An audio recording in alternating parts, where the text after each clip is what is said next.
তখন আম্মু বলে এটা তোমার ব্যাপার ভালো না, ওকে মেনে নিলাম। যাই হোক, আমার বাসাতে গিয়ে দেখি আমার মামা আসছে। আমার একটাই মামা, আমার আম্মুরা 4 বোন আর একটা মামা। মামা আসছে, তার সঙ্গে আমার ছোট খালামণি আসছে। তো ছোট খালামণি আসছে বাসাতে, আমি গিয়ে দেখি আমার আব্বু অনেক চিল্লাচিল্লি করতেছে আমার মামা এবং আমার খালামণিকে দেখে। আচ্ছা, ওখানে যে ওরা কেন আসছে, আম্মু বলতেছে আসছে বেড়াইতে আসছে, মানে এটা নিয়ে একটু কথা কাটাকাটি হয়েছে। যাই হোক, স্বামী স্ত্রীর মধ্যে লেগে থাকে। তখন আমি ওদিকে আর গ্রাহ্য করিনি, আমি বাইরে খেলতে চলে গেছি। আম্মু আবার হয়তো বাবার সঙ্গে একটু রাগ ছিল, ওই রাগটা মানে কন্ট্রোল করতে না পেরে আম্মু আমাকে বাহিরে নিতে আসছে। এসে আমাকে একটা চড় মেরে দিছে। চড় মেরে দেওয়ার পরে আমি একটু কান্না করছি। কান্না করতে করতে যে আমার তখন একটা মাইন্ডে লাগছে, যে চিন্তা করছি যে সবার সামনে আম্মু আমাকে মারলো, আর কারো বাবা মতো এরকম মারে না, আমাকে কেন এরকম মারলো। আমি একটু রাগ করে রুমে চলে গেছি, চলে যেয়ে একটু রুমটা আটকিয়ে দিয়েছি। তখন আম্মু ভাবছে যে রাগ করে আটকাই দিল বাথরুমটা, নিশ্চয়ই কিছু করতেছে আবার ভিতরে। তখন আম্মু আবার নক করা শুরু করছে। তখন আবার বের হলাম, বের হয়ে আচ্ছা রাগটা একটু কমলো। কমার পরে আম্মু আদর করে খাওয়াই দিচ্ছে, সবকিছু করছে। তখন আমরা 1 ভাই 1 বোন। আমি ছোট তখন, আমার ভাইয়া ও নানুর বাসায় থাকতো জন্ম থেকেই নানুর বাসায় থাকতো। আমার নানু তখন বেঁচে ছিল, আমার সেজ খালামণি, তার কাছে আমার ভাইয়া থাকতো। তখন আমি আম্মুকে বলতাম, আম্মু ভাইয়া কেন আসে না? তখন আম্মু বলে যে আমি কিভাবে রাখবো আব্বু, তুমি তো দেখো আমি চাকরি করি।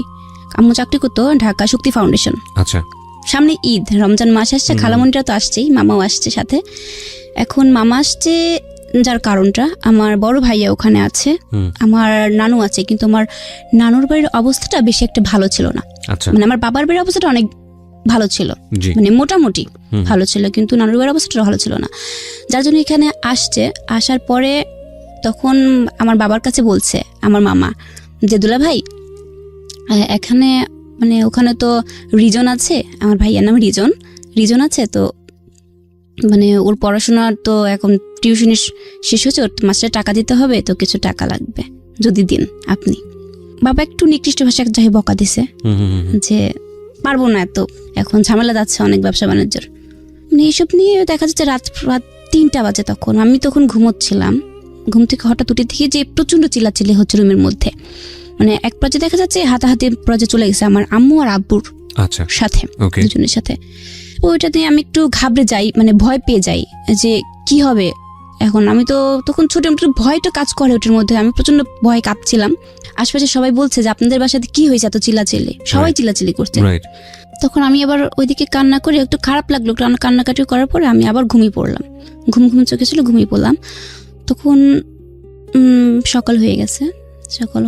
তারপরে আমি আম্মুকে বলছি, আম্মু মামা কোথায়? আম্মু বলছে তোমার মামা চলে গেছে। তখন আমি একটু কান্না করছি যে মামা আমাকে সাথে কথা না বলে কেন চলে গেল। তখন চলে যাওয়ার পরে তখন মামা আমাকে ফোন দিয়ে বলছে, আম্মু আমি আবার পরে আসবো। ফোন দিয়েছি যখন, বলছে আম্মু তো আমি পরে আসবো আবার। তখন তো মানে মোবাইল ফোন ছিল না, তখন ওই টেলিফোন লাইনটা বললো না, তখন ওই টেলিফোন লাইনে আমি কথা বলেছি মামার সঙ্গে। তখন মামা বলেছে আমি পরে আসবো। ঈদের দিন আমার আম্মু প্রচন্ড কাঁদতেছে, খুব কাঁদছে। কান্নার পরে আমি আম্মুর কাছে গেছি, আম্মু কি হয়েছে? কিন্তু আমি তো আর আম্মুর কষ্টটা বুঝি না, কিছুই বুঝি না আম্মুর কষ্টটা। শুধু আমাকে প্রশ্ন করছে আম্মু কি হয়েছে, তবু আম্মু কাঁদে, কোনো কথা বলে না। তারপরে ক্লাস 4 পড়ি, আমি নানুর বাড়িতে বেড়াতে গিয়েছি। নানুর বাড়িতে বেড়াতে যাওয়ার পরে পাবনাতে, ওখানে যাবার পরে আমার নানুমণি আমাকে জড়িয়ে ধরে আর আম্মুকে দেখে অনেক কান্নাকাটি করে যে মা তুই আমাকে ছেড়ে চলে গেছিস, আর আসলি না, সেই যে আসলি 3 বছর পর আসলি। কান্নাকাটি করছে। আমার ভাইয়াকে দেখলাম, আমার ভাইয়া আম্মুকে ধরে অনেক কান্নাকাটি করছে, আম্মু আমি যাবো, আমাকে নিয়ে যাও না কেন ওখানে। আম্মু নিতে চাইতো, কিন্তু আমার খালামণিরা নিতে দিত না। ওখানে অনেক আনন্দই ছিলাম আমরা, ভালো।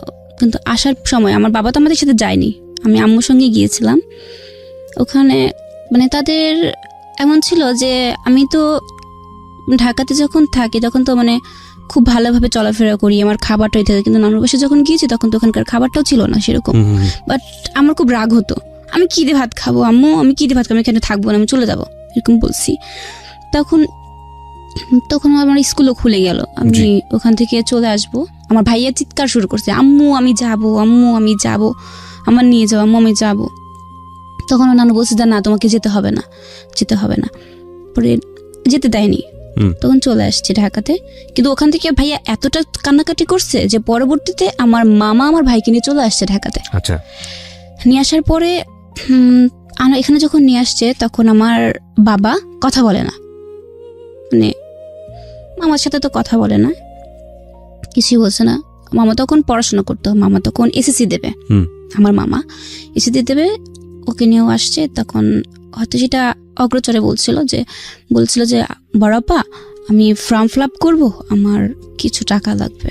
মানে একটা যেটা বুঝতে পারছিলাম যে আপনার নানু বাড়ির লোকজন সামহাও আপনার মার ইনকামের উপর নির্ভরশীল ছিল, এবং কিন্তু আপনার বাবা সেটা খুব একটা সাপোর্ট করতো না। আচ্ছা, ইকোনমিক স্ট্যাটাসটা বোঝাটা খুব জরুরি প্রিয় শ্রোতা। আপনারা যারা শুনছেন, ইনিশিয়াল স্টেজে আছি আমরা গল্পের, ধৈর্য ধরে সামনের দিকে আগাবেন, কারণ গল্পের আসল বিষয়টা থেকে আমরা এখনো অনেক দূরে। হ্যাঁ বলেন। তারপরে বলছে যখন বড়াপা আমার ফর্ম ফিল আপের জন্য কিছু টাকা লাগবে, তখন আম্মু করলো কি, আম্মুর কাছে তো টাকা ছিল না, আম্মু পাশের বাসা থেকে হয়তো বা, মানে মনে হচ্ছিল আমার যেটা, ধার করে নিয়ে আসছে। হ্যাঁ নিয়ে আসছে, যে পরবর্তীতে যখন স্যালারি পাইলে হয়তো দিয়ে দেবে। হ্যাঁ, নিয়ে আসার পরে দিয়েছে, মানে সেটা বলেছে তোর দুলাভাই যেন না জানে। ওই কথাটা আমার কানে আসছে, তোর দুলাভাই যেন না জানে, এই কথাটা বলেছে আমার আম্মু। তখন আমার মামা চুপ করে চলে গেছে। তখন আমার বাবা এসে বলছে যে আরিফ আসলো, এসে আমার দেখা না করে চলে গেল, যে ব্যাপার কি, মানে আমি যে বড়, কোনো কি সম্মান নেই আমার? তখন বাবা এইভাবে বলছে। এরপরে ক্লাস 5-এ উঠলাম, সমাপনী দিব আমি। তখন সমাপনী পরীক্ষা শেষে ছুটি হয়েছে, তখন দাদুর বাড়িতে চলে গেছি যশোর কৃষ্ণনগর গ্রামে, বাঘারপাড়া থানার। তো ওখানে যাওয়ার পরে অনেক আনন্দই করলাম। ওখানে যাওয়ার পর আমার ছোট চাচু, ও আমার মামার সমানই প্রায়। আচ্ছা, তখন আমি যখন ওখান থেকে চলে আসব, আমার বাবা তো আমাকে রেখে চলে গেছে, আমাকে আর আমার আম্মুকে। তখন আম্মুর সঙ্গে আর চাচুর সঙ্গে 4-5 দিন থাকার পরে ঢাকায় ফিরতেছি। ফেরার পরে রাস্তার মধ্যে কথা হলো যে আমার চাচু বলছে যে ভাবি এখন থেকে আমি আপনাদের সাথে থাকবো, আপনার সাথে। আম্মু বললো যে ঠিক আছে, আমাদের সাথে থাকতে তো সমস্যা নাই, আমারও ভালো, আর আমার কথা জান্নাত তো একা থাকে বাসাতে, ও তখন আর একজন সঙ্গী হবে। আম্মু অনেক খুশি হয়েছে, উৎসাহ নিয়ে চলে আসছে। তখন আমার আম্মুর পেটে বাচ্চা ছিল। আচ্ছা, তখন মানে ওই দিনই কথা বলতেই মানে আম্মুর প্রচন্ড পেইন ওঠে। পরে ঢাকা মেডিকেলে নিয়ে যায়। পরে ওখানে আমার আরেকটা বোন হয়। বোন হওয়ার পরে কিন্তু ওকে খুব ভালোবাসে আমার বাবার, মানে চোখের মনেই ছিল ধরতে গেলে পারে। কিন্তু তখন দেখতাম যে আমার প্রতি যে একটা মানে তার ইয়াটা ছিল, তখন হয়তো আস্তে আস্তে সেটা কমে গেছে। আচ্ছা, আপনি মনে করছিলেন যে আপনার ভালোবাসার প্রতি শেয়ার চলে এসেছে, আপনার ছোট বোন সেখানে ভাগ বসাচ্ছে। হ্যাঁ, মানে এরকম আমার মনে হচ্ছিল। মানে তখন ও বড় তো হচ্ছে আস্তে আস্তে, কিন্তু আমি তো আমার ছোট বোনকে অনেক ভালোবাসি, ওকে খুব আদর করি, যত্ন করি, সবকিছুই করি। কিন্তু তখন আমার একটু রাগও হতো, যাবো শুধু ওকে নিয়ে ব্যস্ত থাকে। আমি কি কিছু না, একটা খাবার নিয়ে আসছে ওর হাতে দিল, আমার হাতে কেন দিল না, মানে এটা একটু মানে আমার মনের মধ্যে আসছে যে, তখন অতটা এখনকার মতো বুদ্ধিটা তখন আসেনি আমার, মানে একটু রাগ হতো। মাঝে মাঝে দেখতাম কি আমি ওর কাছ থেকে খাবারটা কেড়ে নিতাম। আচ্ছা, এরকম করতাম আমি। এরপর আমি ক্লাস 8-এ উঠে গেলাম, এরকম করে দেখতে দেখতে ক্লাস 8-এ উঠলাম। 8-এ ওঠার পরে জেসি পরীক্ষা দিব আমি। তখন প্রথম দিন আমার সেদিন বাংলা পরীক্ষা ছিল। ওই দিন মানে আব্বু আম্মুর মধ্যে অনেক কথা কাটাকাটি চলছিল আমার নানুর বাড়ির বিষয়টা নিয়ে। কিছুই রান্না করেনি সেদিন আম্মু। পরীক্ষা দিতে যাবো, তার কিছু মুহূর্তে দেখাতে ওই রুমের মধ্যে প্রচণ্ড ভাঙচুরের শব্দ হচ্ছে। শব্দ হওয়ার পরে আমি ভেতরে গেলাম, গিয়ে তখন দুজনের মধ্যে কি কথা কাটি হচ্ছিল আমি জানি না। যাই হোক, তখন এক মুহূর্তে দেখলাম কি আমাদের সোফা সেটে যে টিটিপিলটা ছিল, এই টিটিপিলটা দিয়ে আমার আম্মুর মাথার উপরে অনেক জোরে বাড়ি দিছে। বাড়ি দেওয়ার পরে তখন আমি ওইটা দেখে প্রচণ্ড চিৎকার করছি, আর লোকজনকে ডাকছি, কিন্তু কেউ আসেনি ওই মুহূর্তটা। তখন আমার আব্বু এক মুহূর্তে বলে বসছে যে এক তো ভাই বোনকে নিয়ে আমার সংসারটা শেষ করে দিছে, আর এক হাতে করে নিয়ে আসছে, ওইটাও আমার জীবনটা নষ্ট করে দিচ্ছে।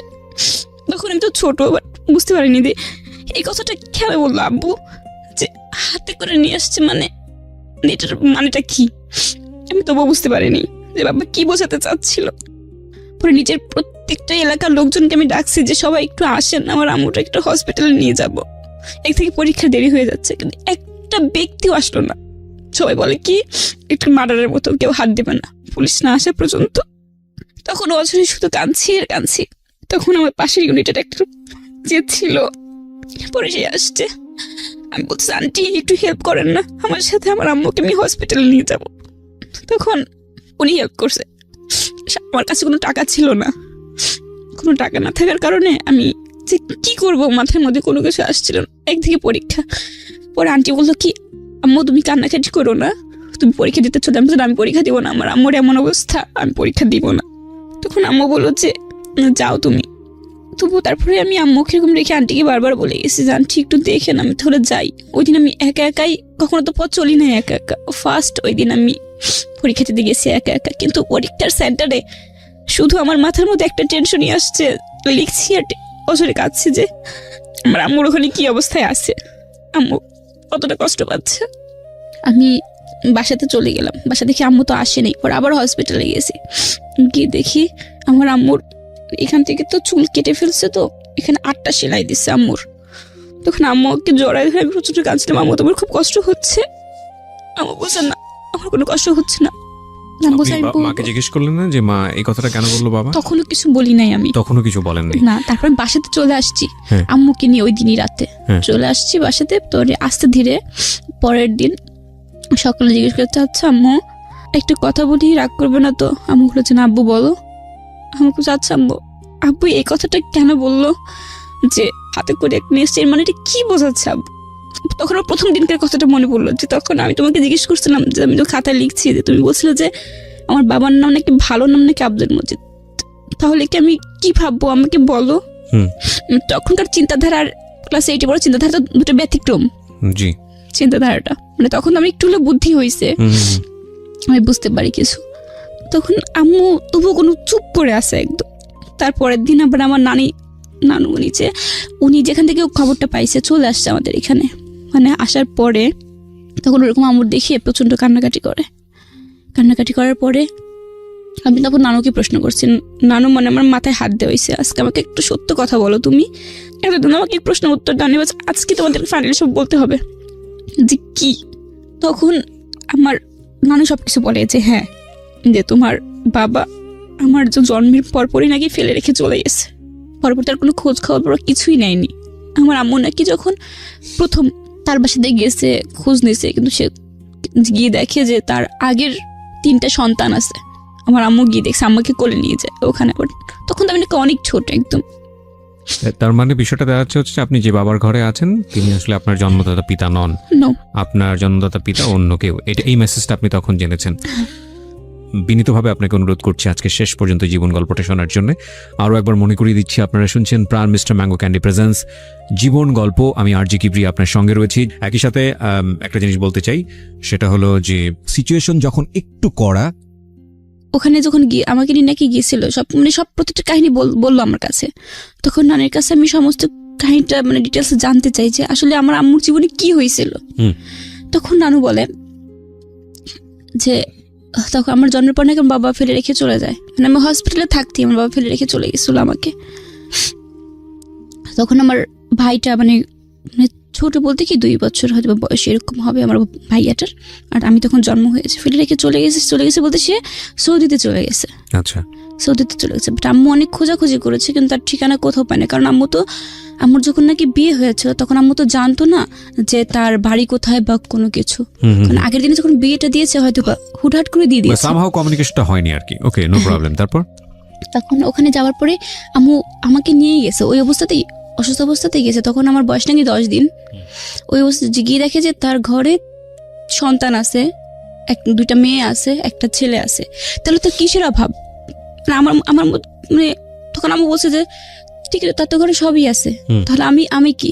তবু আম্মু তাকে ধরে রাখার চেষ্টা করছে মানে ওখানে থেকে। কিন্তু ওখান থেকেও মানে এমন করছে যে আগে তার যে আগের ওয়াইফটা ওই বাবার, উনি তার বড় ভাইয়ের ওখানকার চেয়ারম্যান ছিল, অনেক লোক লাগাই দিয়ে আমার আম্মুকে অনেক আঘাত করছে। এক পর্যায়ে দেখা যায় তুই গ্রাম থেকে বের করে দিছে। আচ্ছা, যে তোর তো অন্যায় যে তুই একটা বউ থাকতে কেন বিয়ে করছিস।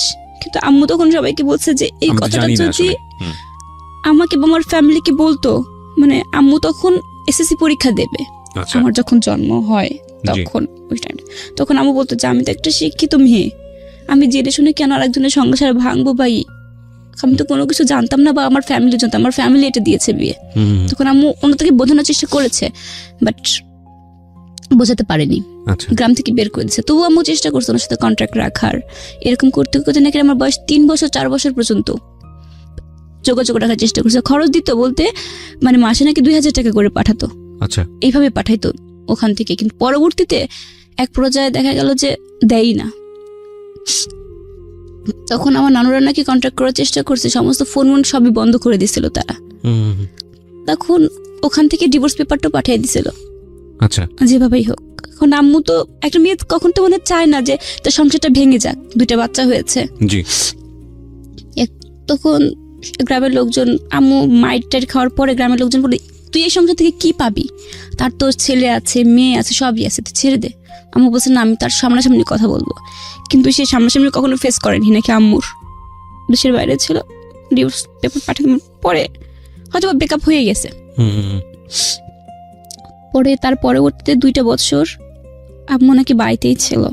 তখন আমার এই যে বর্তমান যে বাবা, উনি পাবনাতে টিএনটির ওখানে কাজ করতেন আর কি, টেলিফোন লাইনের কন্ট্রাক্টারি করতো আর কি। ওখান থেকে আমার আম্মুকে দেখেছে, দেখার পরে মানে যেভাবেই হোক খোঁজ নিয়ে বাড়িতে গেছে।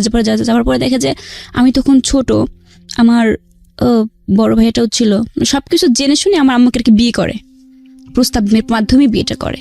কিন্তু আমার দাদুর বাড়িতে এটা আবার কেউ মেনে নেয়নি। এটা না নেওয়াটাই স্বাভাবিক, সেটা আমাদের ক্ষেত্রে হলেও এরকমই হতো যে এক ছেলে এক মেয়ে আছে, এটা কেউ মানতে চাইবে না, মেনে নেয়নি। তখন আমার আম্মুকে অতটা মানে ভালোবাসতো না, কিছুই করতো না বর্তমান তাদের বাড়ি থেকে। ওটা তো আগেটা তো বাদ দিলাম। আপনি স্টোরিটা পুরোটা ফাইন্ড আউট করতে পারলেন যে আসলে ঘটনাটা কি ছিল আপনার নানুর কাছ থেকে। আচ্ছা আমি আবারও আপনাকে ফিরে নিয়ে যাচ্ছি হাসপাতালের জায়গাটাতে যেখানে আপনার নানু বেড়াতে আসছে। সো নানু এই গল্পগুলো বলছিল, তারপরে গল্পের সামনে থেকে একটু আগে আমরা, তারপর কি হলো? মানে ওই ঘটনার পরে আমার বাবা চলে আসছে। আমার বাবা আসার পরে আমি বাবাকে শুধু সাধারণভাবে প্রশ্ন করছি, আচ্ছা আব্বু মানে ছোট থেকে তো আমাকে বড় করছো, এটা আমার উপর কি তোমার কোনো মায়া আসেনি এই পর্যন্ত? আব্বু বলছে কেন বাবা? আব্বু আমাকে এখানেও ভালোবাসা পাইনি যে তা না, এখানেও ভালোবাসা পাইছে অনেক। আব্বু বলছে কেন বাবা? আমি কই তাহলে তুমি যে আমার আম্মুকে মারলা, আমার আম্মুর যদি কিছু হয়ে যেত আমি মা কোথায় পেতাম বলতে পারো? তখন আম্মু কি বলছে যে তুমি তো নয় আর একটা বিয়ে করে নিতা, তুমি পেয়ে যেতে, কিন্তু আমি আম্মু কোথায় পেতাম? আমার তো কেউই নেই। আমি তখন জানতে পারছি তুমি আমার বাবা না, তুমি আমার বাবা না। তখন আব্বু একটু কান্না করছে আমাকে জড়ায় ধরে, আমার আব্বু আমি তোমাদের কষ্ট দিতে চাইনি, যাই হোক এভাবে বলছে। তখন অনেক কান্নাকাটি করার পরে মুহূর্তে আমি তারপর ভুলে গেছি। কিন্তু 3-4 দিন পরে আমার মানে মনে এতটা কষ্ট লাগছে যে বলার বাইরে। তখন আমি অনেকগুলো স্লিপিং পিল খাইছিলাম রাগ করে, মানে রুমের মধ্যেই ছিল, হয়তো বা সেগুলো আমার বাবার। আমি স্লিপিং পিল খাওয়ার পরে ঘুমাই গেছি। তারপরটুকু আমার মনে নাই কি হয়েছিল। পরে 2য় দিন আম্মুর সঙ্গে ঝগড়া লাগছে, রাগ করে আমি বটি নিয়ে আমার আব্বুকে বলছি আজকে মেরেই ফেলবো। মানে এরকম প্রতিদিন যদি ঝামেলা করে একটা মেয়ে কতক্ষণ সহ্য করে সে জিনিসটা। তখন আমি তা বটি নিয়ে গেছি, আমি আজকে মেরেই ফেলবো তোমাকে। পরে আশেপাশে সবাই ঠেকানোর পরে আম্মু ঢাকাতেই থেকে গেল। আমার বাড়িতে গেলাম, গিয়ে তখন মানে কিছুদিন পরে তো নানু মারা গেছে ওখানেই। নানু মারা যাওয়ার পরে ওখানে আমাকে রাখা হলো। রাখানোর পরে বলতে খালামুনির বাসাতে, মেজো খালামুনি যেটা ছিল ওনার ওখানে, আম্মু তো চাকরি করে, ওখানে আমাকে পাঠায় দিল। তখন আমি ক্লাস 9 ভর্তি হব। এটা এই ঘটনাটা ঘটছে তো মানে ছুটির পরে দাদু বাড়িতে গেলাম, অনেক কাহিনী মাঝখানে ছিল, বাট অতটা মনে নেই। নানুর বাড়িতে আমাকে পাঠাই দিল, কারণ আব্বুকে মারতে গেছি, সবার রাগ, আমার ভাইয়া আমি, এবং তার কিছুদিন 6 মাসের মাথায় আমার যে ছোট ভাই বোনগুলো ছিল না ওদেরকেও পাঠাই দিছে সেখানে। তখন আম্মু বলছে কি আব্বু তোমরা এখন থেকে খালামুনির বাসায় থাকবা। আম্মু চিন্তা করছিল কোনটা, যে আমি একা যদি থাকি তখন আমার মধ্যে কষ্ট থাকবে, মানে আমি চিন্তা ভাবনা করবো বা খারাপ কিছু করবো। আমি স্লিপিং পিল খেয়েছিলাম, সেদিন হয়তো কোনো অঘটন ঘটাবো, কষ্টটা সহ্য। এই জন্য আম্মু আমার ছোট ভাই বোনকে আমার সাথে পাঠিয়ে দিছে। আচ্ছা ওখানে ছিলাম। থাকার পরে ক্লাস 9 ওখানে বেড়া মঞ্জুর কাতে বালিকা উচ্চ বিদ্যালয়ে আমাকে ভর্তি করে দেয়। আচ্ছা ওখানে ভর্তি করার পরে ক্লাস 9 থেকে 10, তখন আমার বাবা আমার সাথে প্রায় 7-8 মাস কথা বলে না। এই ধরতে গেলে 1 বছরই প্রায় হওয়ার উপর, এরকম ভালো করে কথাই বলে না আমার সাথে। যে মারতে গেছিলাম তো সেই জন্য। আর ছোট বোনগুলো আমার সাথেই ছিল। এরপরে ক্লাস 10 উঠবো আমি। 10 ওঠার হতে তখন অক্টোবর মাস, সেপ্টেম্বর মাস, তখন আমার বিয়ের কথা চলছে। মানে প্রত্যেকে আমি যেখানেই যাই না সেখান থেকে আমার বিয়ের প্রস্তাবটা আসে, যেখানে তখন আমি রাগ করবো যে বিয়ে করবোই না, যে আসে তাকে আমি তাড়াই দিই। প্রত্যেকটা জায়গাতে যেখানেই যাই সেখানেই বিয়ের প্রস্তাব আসে। আমার মেজো খালুর সঙ্গে, মেজো আঙ্কেল এখন সাংবাদিক, জি, উনি ধরেন পাবনার খবর ইয়াতে যায়, ভোরের আলো ওইখানে যায়, ওইখানকার সাংবাদিক। তো আঙ্কেলের সঙ্গে বিয়ের পার্টিতে গেছি, ওখানে একটা বিয়ে আসছে। পরে তারা মানে ছেলেটা দেখি না মানে পুরো কালো, আমি বাসাতে তো চলে আসছে রাগে। পরে দেখি যে রাত্রেবেলায় আসছে লুঙ্গি পরে, আপনাকে দেখতে আসছে, আমাকে দেখতে আসছে। মানে আমি তো একটু মানে মডার্ন টাইপের ছিলাম, যাই হোক মানে একটু লুঙ্গি পরে আসছে, মানে নিজের একটু প্রেস্টিজ না যে আমাকে দেখতে আসছে, লুঙ্গি পরে একটা ছেলে আসছে। মানে একটা মনের মধ্যে খুব জমে গেছে। পাশের রুম থেকে আমার কাজিন ছিল, ও বলছিল দেখ বান্দরের মতো দেখা যায়, মানে এরকম একটা কথা বলে যে বান্দরের মতো দেখা যায়। পরে আমি গেলাম, ওখানে যাওয়ার পরে দেখি যে লুঙ্গি পরে আসছে। আমি সরাসরি না, ওই লোকটা আমার দিকে তাকাইছে, আমি মুখটা কালো করে ফেলছি, যে মানে এমন ভাব করছে যাতে চলে যায়। তারপরে আমি তারপরে উনি আমার জিজ্ঞেস করছে তোমার নাম কি, আমি নামটাও বলিনি রাগ করে। তখন উঠে দাঁড়িয়েছি, আমি আজকে আমার পরীক্ষা আঙ্কেল, আমি চলে গেলাম। পরীক্ষা আঙ্কেল? হ্যাঁ আমি বলছি, এটা আঙ্কেলকে বলছি, আঙ্কেল বসে আছে। তো এটা বলে বের হয়ে চলে গেছি রুম থেকে। তখন ওই ছেলেটাও রাগ করে নিচে চলে গেছে। যাবার পরে উনি বলছে যে আপনার ভাগ্নি আমাকে দেখে পছন্দ করে নাই, দেখছেন মানে কি ড্যামাক এই মেয়ের জীবনে বিয়ে হবে না, এরকম একটা কথা বলে গেছে। তারপরে দ্বিতীয়বার সকাল হয়েছে, সকালের পরের দিন সকালে আর কি, পরের দিন সকালে আমার মামা ফোন দিয়েছে। ফোন দেওয়ার পর বলছে আমার কিছু বন্ধু আসবে, মানে বন্ধু আসবে। তখন আমি বলছি এবার কোথাকার বন্ধু আসবে, আল্লাহর টিজিন খালি বন্ধুই আসে আর প্রতিদিন আমাদের খাবারগুলো নষ্ট করে, এরকম কথা বলছি। ওদের একটা কথা শোনাচ্ছে। তখন মামা ফোন দিয়েছে, হ্যাঁ আম্মু, আমাকে হ্যাঁ মামা বলেন। তখন বলছে যে আম্মু তুমি আজকে পরিষ্কার থাকবো, আমার বন্ধুরা আসবে। কিসের বন্ধুত্ব, তো আপনার বন্ধু আসবে তো আমি পরিষ্কার থাকবো কেন, মানে কি বোঝাচ্ছেন আপনি? তারপর আমি বলছি চলে আসো, চলে। মামারা আসতেছে, রাস্তার মধ্যেই হয়তো ছিল মামা, আমার বন্ধু সবাই ছিল। আর আমাকে আমার বৌমনি মানে মামার ওয়াইফ, যে বৌমনি আমাকে শাড়ি পরাচ্ছে, বৌমনির যেটা ম্যারেজ ডে শাড়ি ছিল ওই শাড়িটা। আমি কই এত মানে এই যে আমাকে শাড়ি পরানো হচ্ছে, ব্যাপার কি? তখন বলে যে না একটা ছেলের দেখতে আসবে। তখন বলতে আবার দেখতে আসবি, দাঁড়া আজকে মজা দেখাবো, আজকে না মানে অন্য কিছু করবো আর কি। শাড়িটা পরেছি, পরার পরে আমার দেখতে চলে আসছে, পাশের রুমে বসছে। তো ওইখানে চারজনই সম্ভব আসছে। আসার পরে তো পাশের রুমতে আমার খালাতো বোন ছিল, সবাই ছিল। ওরা বলছে যে আমার খালাতো ভাই ও আবার দেখে আসছে যে ছেলেগুলো তো একটারও ভালো দেখা যায় না, তবে একটা আছে মোটামুটি কোন রকম, ও বলছে। তাই বলছে মনে হয় ওইটাই পাত্র হবে, যাক যাই আল্লাহ ভরসা। পর্বের মধ্যে গিয়ে সালাম দিয়েছি। তো সালাম দেওয়ার পরে তখন তারা আমার প্রশ্ন করছে একের পর এক, যাক আমি মানে এত ইজিলি প্রশ্ন মানে উত্তরগুলো দিচ্ছি, মানে বেশি কথা বলছি আর হাসছি যাতে বিয়েটা ভেঙে যায়। বলে যে বিয়েটা খুব বাচাল। এরপরে আবার হাসাহাসি করলাম। পরে কোন ক্লাসে পড়তেন তখন আপনি? তখন আমি ক্লাস 10-এ উঠেছি। হ্যাঁ নিউটন উঠেছি তখন। পরে দাঁড়ালাম, একজন বলছে যে একটু দাঁড়ান তো দেখি, আমি দাঁড়ালাম, মানে স্টিল ভাবে দাঁড়ালাম। পরে তখন টের পান যে পাত্রটাকে, তখন আমার বৌমনি আসছে, এই যে লটাস লটাস করে না, এই যে সেই লোটাস। পরে আমি বলে কোন লোটাস, আবার কার কথা বলে? পরে আরেকজন ছিল যে ছেলে মানে দুষ্টামি করছে, তখন আমি কেয়ার করিনি যে কে। তখন বলছে ছেলে কিন্তু কানা না, চশমা পড়েছিল তখন।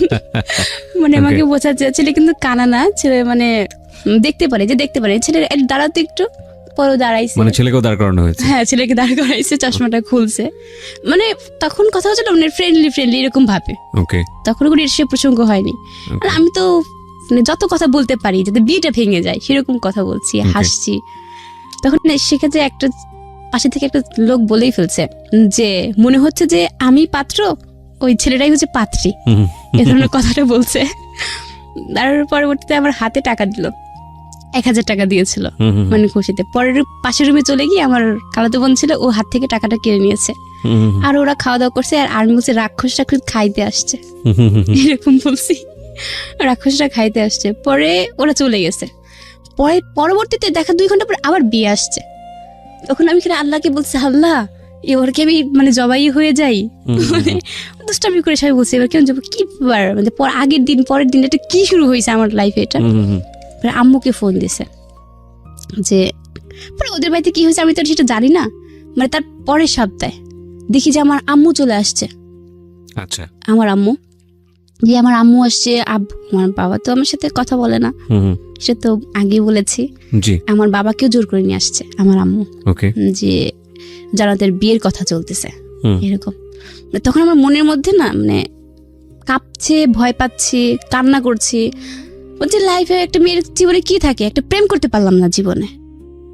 মানে সত্য কথা যেটা আমার লাইফে, মানে আমি লাইফে কাউকে প্রেম করি নাই আর কি, মানে কাউকে যে মন দিব সেটাও করি নাই। অফার আসছে চলে, মানে ওদিক না তাকে চলে গেছি। যে আমি চাইছিলাম যে এসএসসির পরে কলেজ লাইফে যা প্রেম করবো আমি, কিন্তু আমার ভাগ্যে আর সেটা ছিল না। যাই হোক, মানে পরের সপ্তাহে আবার আমার মানে আমি রাগরাগি করছি যে খালামণি কি শুরু হয়েছে আমার লাইফে বলো তো। তখন খালামণি বলছে যে দেখলেই কি বিয়ে হয়, ঢং কত তোমার, দেখলেই মনে হয় বিয়ে হয়ে যায়, এরকম একটা কথা বলছিল।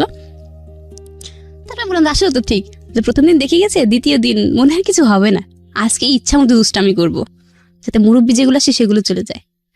কিন্তু আসছে ঠিকই ওরা, কিন্তু মুরব্বী নেই ওদের সাথে, সব চ্যাংরা প্যাংরা লোকই আসছে।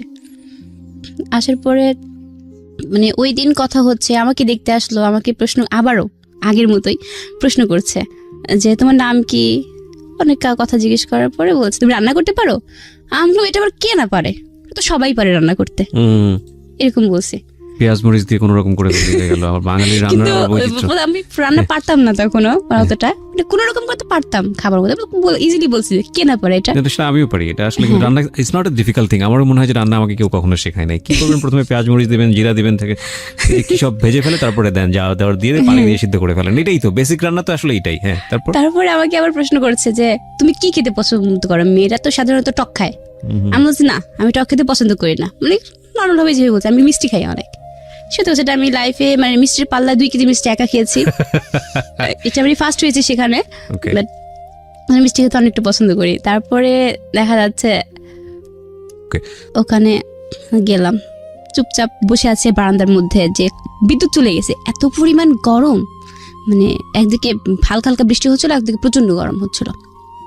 পরে গেলাম, কিন্তু তার মানে 20 মিনিট পরে আমার মেজো আঙ্কেল, যেটা মেজো খালু আর কি, উনি বলছে যে এই জান্নাত, আমরা জি বলো তো তোমার জন্ম তারিখ কবে, আমাকে প্রশ্ন করছে। তখন জন্ম তারিখটা বলতে গেলে আমার যখন কথা বলে বাল্য বিবাহ হবে, ওটা তো আইনি বিরুদ্ধে অপরাধ।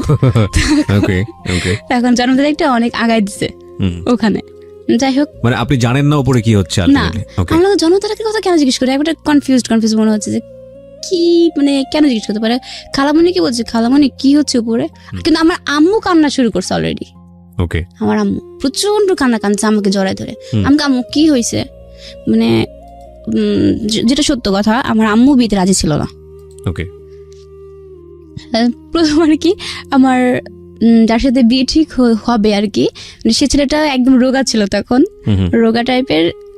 ওকে দেখা তো আমি বলছি এই পুচকে ছেড়ার সাথে আমার মেয়েকে তুলে দিলে আমাকে মেয়েকে কি করবে, মানে লোটাসের অবস্থা তখন ওরকম ছিল, রোগা টাইপের একদম শুকনো, যে পুজিতে একদম বাচ্চা ছেলে, এর হাতে মেয়ে তুলে দেবো আমি। আমার বিয়েটা এরকম কথা চলছে যে ছেলের বাড়ি সম্পর্কে কোনো কিছুই আমরা জানি না, ছেলের কোথায় বাড়ি, কোন স্থানে বাড়ি, কে আছে না আছে কিছুই জানা নেই, মানে এরকম। আমার আম্মা এক বলছে কি ছেলের বাড়ি দেখতে যাবো, তো বলছি ঠিক আছে চলো। তবু আরেকজন বলছে যে আমার মামা বলছে দেখা দরকার নেই, আমি সবকিছু দেখেছি, ছেলের খোঁজ খবর কেন নেবে, এভাবে রেগে উঠে বলছে। এরপরে আমি আবারও মানে একটু কান্না চলে আসছে আমার বুকের মধ্যে, না মানে কেমন যেন একটা মানে হার্টবিটটা মনে হচ্ছিল কি জোরে শব্দ হচ্ছে, আর একটু ভয় কাজ করছে। উপর থেকে এসে আমাকে এরুমে নিয়ে আসছে আবার, যে কিছু একটা করবে। আমি আবার কান্না করে বাথরুম আটকাই দিছি, যে আমি যাবো না আজকে, যাও মুখ ধুয়ে আসো। না আমি বের হবো না, চিল্লাচিল্লি করছে যে বের হোক, কথা বলবে তোমার সাথে, একটু গোপনে কথা বলবে। এটা বলে বাথরুম থেকে বের করে নিয়ে চলে আসছে। পরে মুখ টুক ধুয়ে আসছি, আসার পরে মানে কোনো কিছু হুঠাৎ বলাও নেই, একটা জিজ্ঞেস করবে না তুমি ছেলেটাকে তোমার পছন্দ হয়েছে কিনা, তুমি রাজি আছো কিনা, বা তোমার সম্পর্ক আছে কিনা। একটা মেয়ে কিন্তু জিজ্ঞেস করা স্বাভাবিক, বা কথাও বলতে দেয় আলাদা ভাবে, বাট আমার লাইফে সেটা কিছুই হয়নি। সরাসরি উপর থেকে আসলো, এসে ওইটাকে কি বলে খাতা, রেজিস্টার খাতা মনে হয় সম্ভবত, যাই হোক ওই খাতাটা নিচে ফেলছে, ফেলার পর বলছে সই করো। মানে আমি বলছি এটা কিসের খাতা, কি বললো এটা, কিসে সই করবো আমি। কিন্তু ওইখানে সই করা মানে যে কারো মানে জীবনে একদম বন্দী হয়ে যাওয়া, মানে ওই সেন্সটা তখন আমার আসেনি। কিন্তু পাশ থেকে তখন আমার মানে খালাতো বোন বলছিল, ও বলছিল যে আজ তুই জবাই হয়ে গেলি, মানে এই কথা। কিন্তু আমি প্রচণ্ড চিৎকার পারছি, কাঁদছি, কান্নাকাটির পরে সইটা করেই দিলাম। তারপর পাশের রুমে যাই, মানে যত কান্না আসে মনের মধ্যে ইচ্ছা মতো কাঁদলাম কান্নাকাটি করার পরে। কিন্তু খালামণি বলছে যে এতদিন তুমি ছিলে এই বাড়ির মেয়ে, কিন্তু আজ থেকে তুমি আর এই বাড়ির মেয়ে না। কবুল পড়ায়নি, কিন্তু ওই ছুঁই করে রাখছে আর কি। ওকে, মানে সরকারিভাবে আমরা লোটাস যে তার মানে তার স্ত্রী হয়ে গেলাম সরকারিভাবে।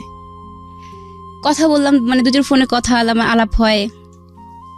তাই পরবর্তীতে আর কি পাশের রুমে লোটাস আসে, আমরা হাসতেছিলাম মানে ওর কথা শুনে। প্রথমে কান্নাকাটি, তারপরে মুখের মধ্যে হাসি। তোরে ও আমাকে বলছে যে এত হাসো কেন, হাসির গোশ খাইছো নাকি যে এত হাসি মুখে, আমাকে এই কথাটা বলছিল।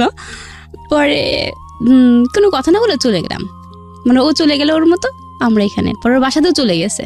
এটাই আপনার ফার্স্ট দেখা, এর আগে কখনো দেখা হয়নি? না না না। ওকে, মানে ওদের সম্পর্কে কিছু, কিন্তু এমন বিয়ে হয়েছে যে ওদের সম্পর্কে আমরা কোনো কিছুই জানি না, খোঁজ খবর নেওয়া হয়নি। যেদিন আমার বিয়ে রেজিস্ট্রি করে আর কি, তখন যেন মানে সেপ্টেম্বরের 7 তারিখ 2012 সালের। এর পরবর্তীতে দেখা যাবে তার 1 মাস পর, মানে ওই তখন মানে ও এমন অভিনয় করতে জানে যে কি বলবো। ওর নাকি জ্বর আসছে, ওর মাথা ব্যথা করছে, ওর এটা ব্যথা ওইটা ব্যথা, কিন্তু আসলে সে কিছুই না। ও বিয়েতে কবুলটা কেন পড়ানো হয়নি এই মতলবটা করছে মনে মনে। মানে কিভাবে কবুলটা পড়ানো যায়, ও আমাকে বলছে যে তুমি দেখবা যে 1 মাসের মধ্যে আমি তোমাকে বিয়ে করব।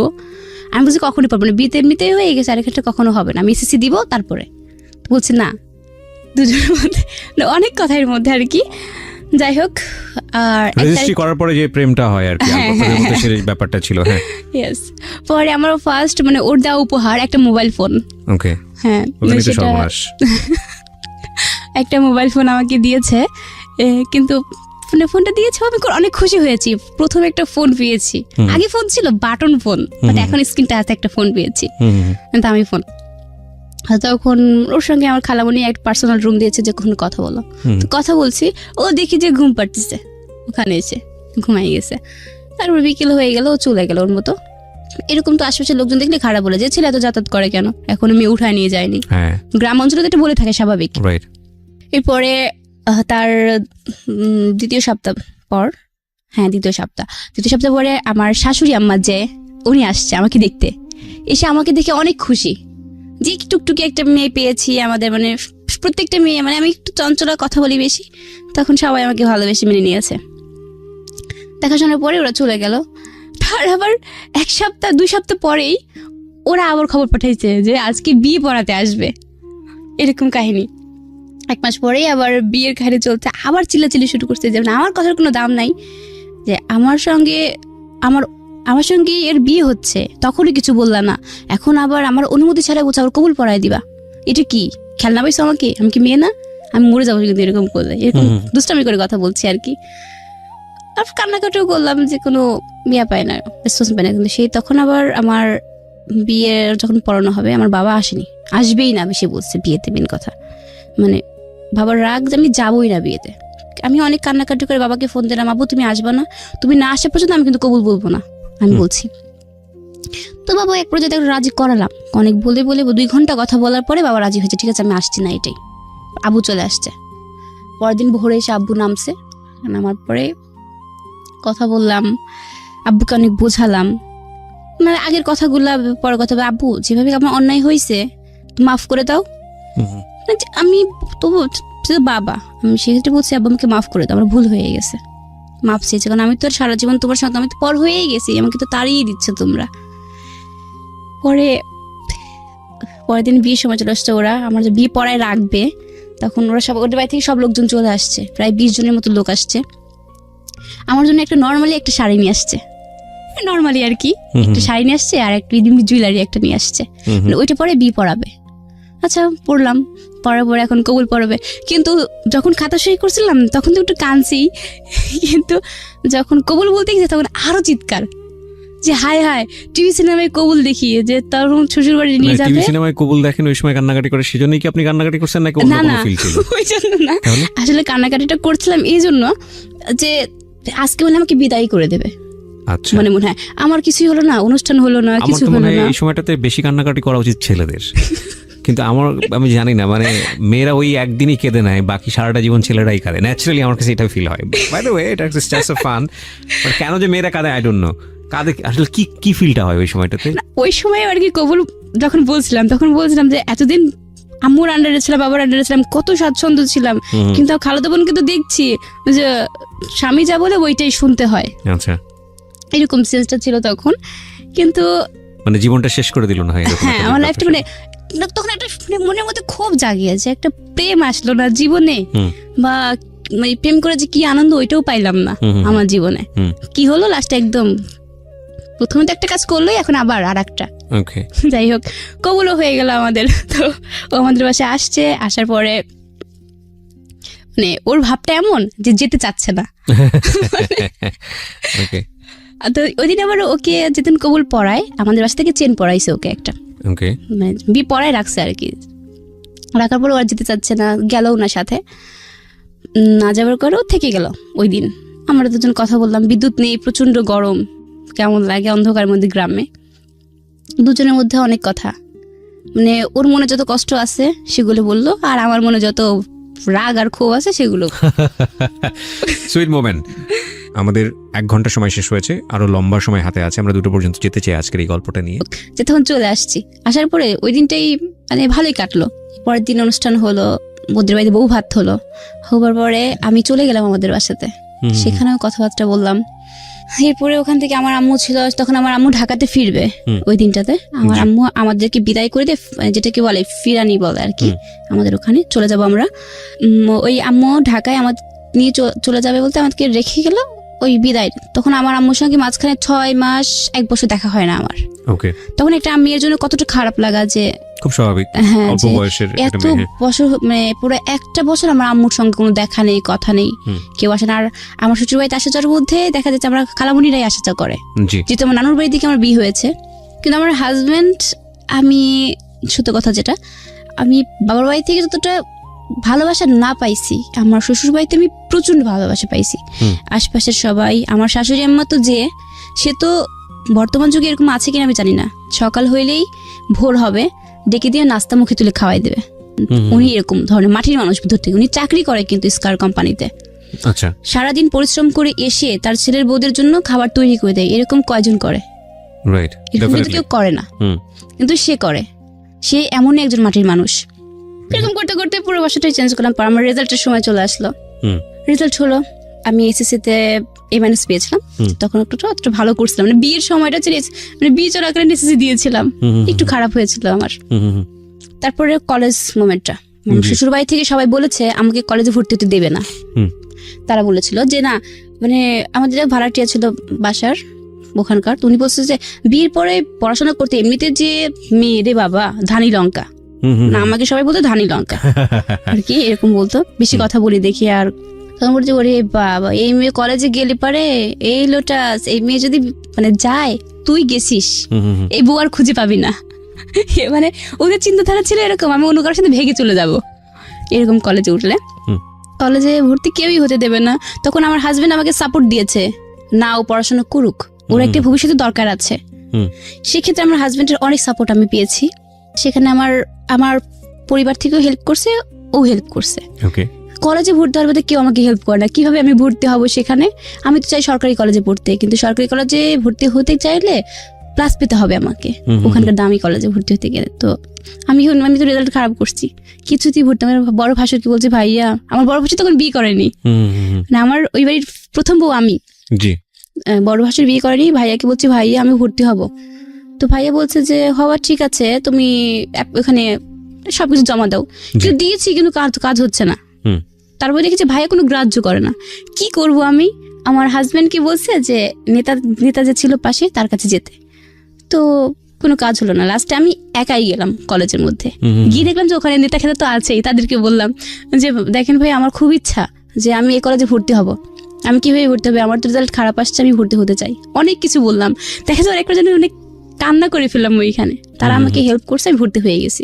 পরবর্তীতে একটা জিনিস যে আমার মানে হাজবেন্ড হেল্প করছে, বাট আমি একা একা সেখানে সংগ্রাম করে ভর্তি হয়ে গেছি ওই দামি কলেজে। ওকে, সেখানে আমার ভাসুরও কিছু করলো না, দেবরও কিছুই করলো না, একা একাই গিয়ে ভর্তি হলাম। কলেজ লাইফে চলছিল অনেক ভালো।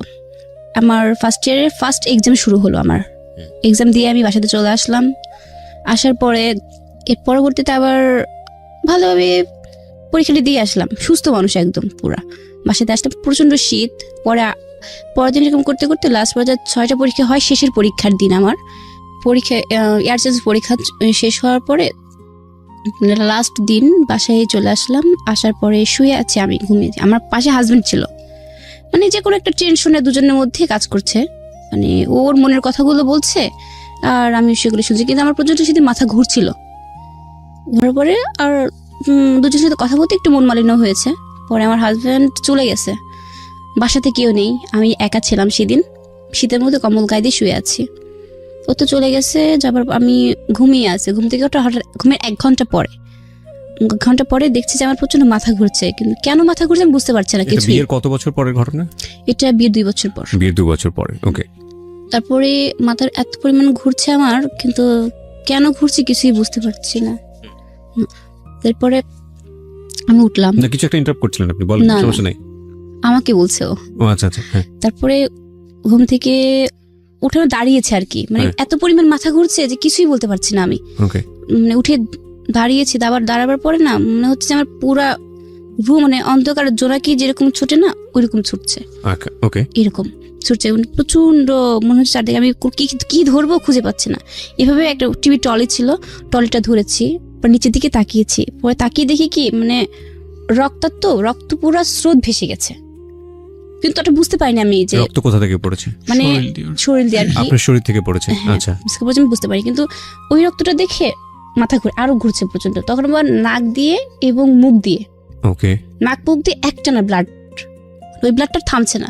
আর আমি বমি করছি, ওই রক্ত উঠে আসছে আর শরীর পুরো এরকম ভাসতে ভাসতে পুরো ফ্লোরটা ভেসে গেছে। My goodness. ফ্লোরটা মানে আমি যে রুমে বসে আছি ওই রুম থেকে নিচ দিয়ে ভেসে একদম ফ্লোরে চলে গেল এরকম।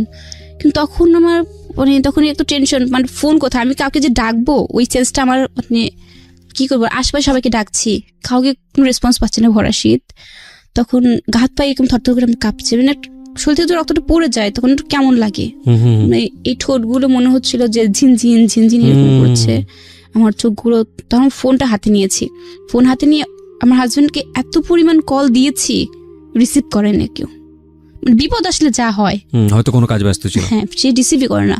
ফোন রিসিভ করেছেন, আমি আশপাশে ডাকছি, মামি শাশুড়ি ছিল, মামি একটু আসেন, ডাকছি, আবার যে যাচ্ছে তাকেই ডাকছি, ও মামি একটু হেল্প করেন, এরকম ডাকছি সবাইকে। এক পর্যায়ে ডাকতে ডাকতে দেখা যাচ্ছে তখন আর পারছি না, তখন আমি ওখানেই সেন্সলেস হয়ে পড়ে গেছি। পড়ে যাওয়ার পরে একদম মানে ফুপি উঠছে, যেরকম সেন্সটা ঠিকই আছে কিন্তু এরকম ফুপি উঠছে, ব্লাডটা বের হয়ে শুধু সাদা ফেনা বার আসছিল। আচ্ছা, আপনি কখন? আমি যখন ও আমাকে ফোন দিছে আমি দেখলাম যে ফোনটা 4বার উঠে আছে।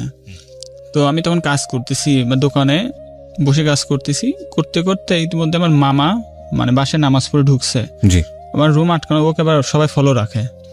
তো রুমের দরজাটা এই রুমের যেই খুলছে, এখন দেখে ব্লাড পুরো ফ্লোর দিয়ে ভেসে যাচ্ছে, মানে একটা গরু কাটলেও ওরকম ব্লাড নাই। তো যাওয়ার পর দৌড়, মামা ওখানে না ঢুকে দৌড় আমার দোকানের পর চলে গেছে। তো আমি ওরকম দেখে আমার ওরকম সম্পূর্ণ ফালাতে আমি দৌড় মারতে আসে, আমি দেখে মানে আমি ওখানে হ্যাং হয়ে গেছি, কি এটা, মানে আমি ধরে সামনে তাড়াতাড়ি ধরেছি, লোকজন আমাকে বলতে ধরিস না, মানে সারা জায়গায় ওদের দাঁড়াইছে, মানে দাঁড়ায় আলমারি ছিল, ওই আলমারিতে 2 হাতে ছাপ, মনে হচ্ছে কেউ যেন এসে মারি থুয়ে গেছে, এখানে গলার এখানে পুরা স্পট।